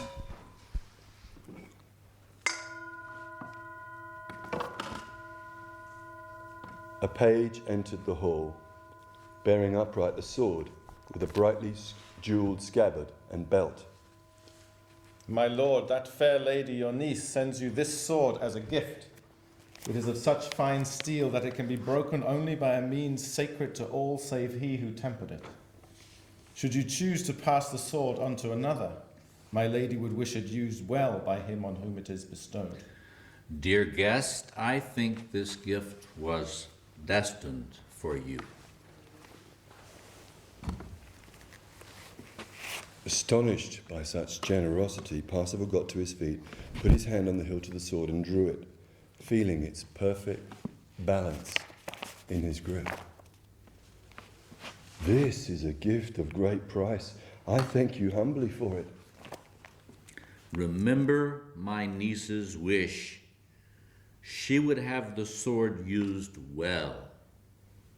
I swear it shall be, in God's service and your own. At the far end of the hall, a door was thrown open. The whole assembled company began to murmur in a low, grieving sigh of lamentation as a page boy leapt in through the door carrying a lance, an act which invoked a scream of agony. The moaning of the company grew louder. Parzival's heart stopped in shock as he saw it. Its sheath was dripping blood. Bright gouts of blood were streaming down the shaft of the lance, dripping onto the page's sleeve in his hands as he circled the grieving company, brandishing the lance. A great moaning and a screaming arose from the broad hall as he carried the lance right around the four walls and back to the door and went out again. And the howling ended. Astonished by this sight, Parzival turned to the rich fisherman, open-mouthed. He was about to ask what the meaning of this mystery might be when a warning voice sounded in his head. The voice of his old friend and mentor, Gurnemans. Only fools and spies ask questions. From some high gallery came the solemn yet heart-exalting sound of music. And a stately procession of maidens entered the hall, in pairs, through another great door. They wore green gowns clasped with girdles of gold, and their hair was garlanded with flowers. Two of them held elaborately fashioned candlesticks. Behind them came two others carrying a table, and these were followed by yet more maidens bearing plates and knives and a gleaming silver dish. And when the table had been set down before the crippled fisherman, a ninth maiden, even more beautiful than the others, entered the hall wearing a dress of white brocade of Araby. On a rich cloth of green and gold, she reverently set down that radiant stone that men call the Grail. She who was worthy to carry the Grail in her pure hands was called Réponse de Choix. A bounteous feast seemed to fountain forth between them. Hot foods and cold foods, both cultivated and wild, sweet and savoury, meat of all description, dishes such as might please every palate, and whatever drink might wish, was poured by the power of the Grail. And Parzival stared back through this in wonder and looked at his host, who still lay awkwardly with a contorted, pained expression. And again, he wanted to ask a question of his host about the great mystery of all this, and the Grail and the abundance it served, and the beautiful maiden who seemed to be its guardian. Each time he was moved to speak, the words were stopped in his throat by the cautioning voice of his old tutor. Remember, a wise knight never willingly reveals his ignorance. So he sat on, marvelling in silent stupor, until at last the great feast was done and the Grail was borne away. The music ended, and in the vast silence of the hall, the fisherman said, in a voice filled with sadness, "You must be weary." Bewildered by all these wonders, Parsifal did feel himself overcome with a sudden drowsiness. Yes, I need sleep. Then your bed is ready for you. Parzival heard the pain and disappointment in his host's voice. A groan echoed throughout the assembled. He got to his feet, saying, "I thank you for this entertainment, sir. I thank you with all my heart." And then, as he was led through the strangely silent company back to his chamber, where he fell immediately into a thick and troubled sleep.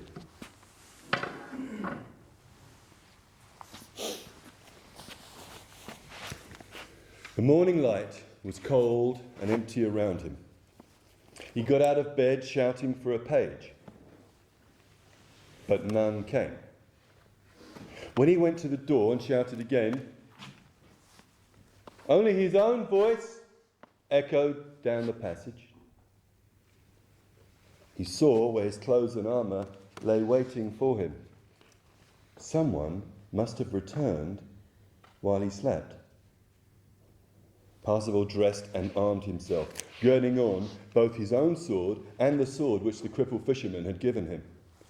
Then he walked back through into the hall and found it bare and empty. All trace of the grave company was gone, had vanished. The house might have been derelict for many years. He passed back down the stone steps and out into the courtyard. The misty yard was utterly silent, but for the caw of the rooks. And his horse waited, harnessed and ready. His shield and lance had been placed beside it. The gate stood open. The bridge over the moat was down. Parzival gazed up at the high parapets on the walls and the towers and the balconies. Nothing moved. There was not a soul in sight. He felt lonelier in that moment than at any time in his life. Yet he still felt as though he was being watched. How long had he slept? He couldn't even be sure that this was the next day. Nothing was certain anymore. The horses' hooves rattled against the cobbles. They resounded on the planks of the bridge. The bridge began to lift as soon as he had crossed it behind him, and the great gates clanged shut. A bitter voice shouted down through the mist rising above the moat. Do you lack a heart as you lack a tongue? Could you not ask the question? Look around you, goose. The hour is lost. The land lies waste.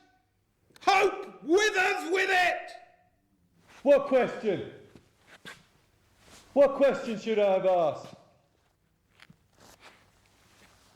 Mist rose above the stagnant water, swathing the walls so that they seemed to shiver out of focus and dissolve before his eyes. What had he done that he should be cursed like this? He galloped down from the ridge through the damp fog of a desolate landscape that seemed to parch and wither around him. He stopped, straining his ears to catch any sound. But all he heard was the vague sighing of the wind. The fog thickened, and soon he had lost all sense of his bearings.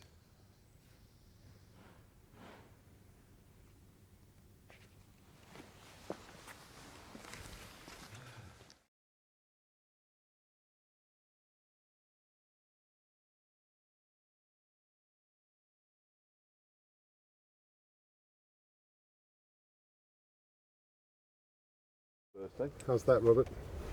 How's that? Holding the sword there. Oh, yes. And across the top here. How are we going to get that up there? Sir Elmer. There? Yeah. I mean, it's voluntary.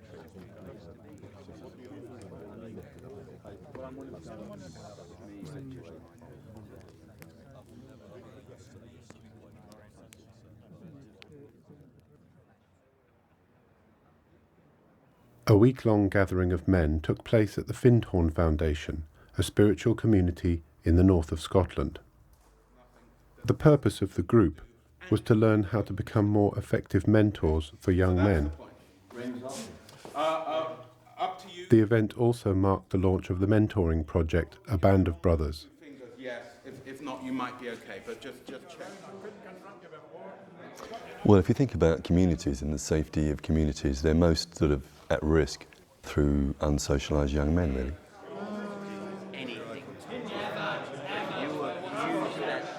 And community is most broken in the male line.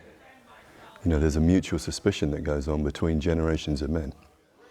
The young men feel disconnected from the older men. They feel resentful towards them sometimes, particularly if they hadn't had a meaningful connection with an older man, an adult man. And the older men feel fearful of the younger men and their kind of aggressive energy. And the hard-earned wisdom of these men is not getting passed on. If we bring that one to about here and then put a short plank across. Okay, but he's going to need to have a comfortable seat because he's been sitting for a couple of hours. Throughout the world, over history, cultures have put enormous resources, intellectual and financial, into creating rites of passage for young males in order to prevent the young male's aggression, which is not yet aided by wisdom or love, from destroying the community.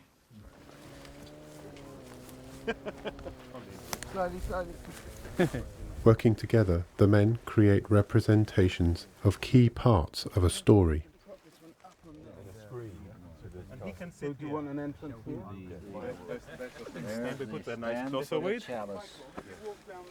Here and now we have the opportunity where men realize that they have the capacity within them, deep in their own archetypal potentials, to become the kind of men that these young men need. And then we'll have the four. And then we start the story when? When do we start the story? After the king input. Core dilemmas that men face are touched on by the telling of the story of Parsifal. He failed to put the question that would have freed the rich fisherman from his pain. But I didn't know. No one told me. I would have asked. I wanted to ask, but I had been told not to ask questions. A man who was as a father to me counselled me against it. And do you only do what you are told? When stories are told, mythic stories, stories that have some kind of wisdom in them, are told, they become what we call psychoactive. So they actually, it's like kind of throwing a little stone into a pond, and there are ripples. And what we do is we work with the ripples, effectively. We see if we throw the stone of the Parsifal story or Henry V in the leadership work, you know, into a pond, what ripples, what nudges, what do people start to want to talk about or think about? That must be made of stone. Do you lack all compassion, wretch? The sense is that this story becomes a mirror for them. And that's what we use the theatrical metaphor and the stories for. So just to hold a mirror up so that men in this instance can really have a look at who they are. But he's also killed a man. Yeah. And I'm not quite sure why he's killed a man. So. I don't know. He's not sure either. All he knows is he wanted the kit. Yeah. And the fact that he's not donned the red armour is stepping into the anger. We've just had the call. We signed up to this mission we don't know, and here you are as mentors to also teach us what you know.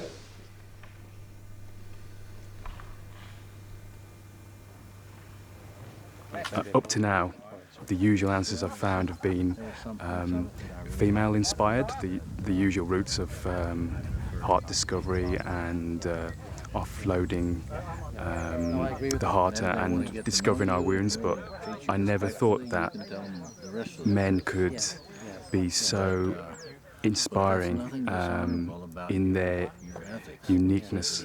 There's a familiarity and a bond and a brotherhood, a camaraderie that I get when I'm in this company of men. I guess as a boy, you aspire to very grandiose things, a footballer or pop star, but then what happens after that? Who am I when I realise I'm not going to be a famous pop star or footballer? And then it's the real search for just what being a man is. We have to be able to work together and for a bigger aim than just about our individual self, and that's what a rite of passage is really all about. A learning that it's about not just about me, it's about the collective around me, the community around me. I think quality of life somehow is connected to community.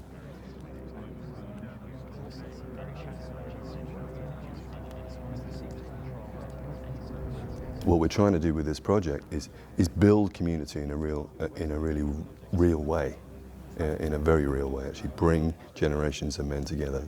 That kind of social capital will be a great asset for the future. And I think that's something we need to be thinking about now very seriously.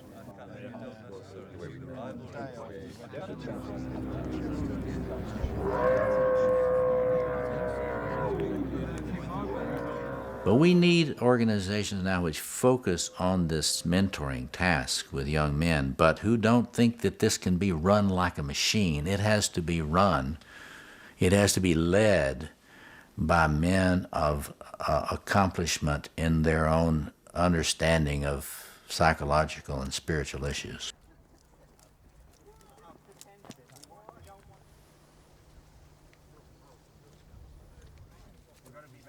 So we're looking back at what our lives, we're examining ourselves, we're getting some honest feedback from other men, and we're trying to prepare the men who can meet the boys, because it doesn't matter. You know, you need the men before you can get the boys. So that's what we're working at here.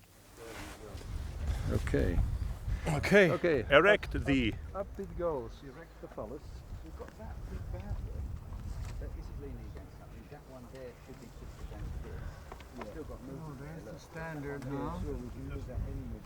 But I mean, it's voluntary. Well, I'm willing to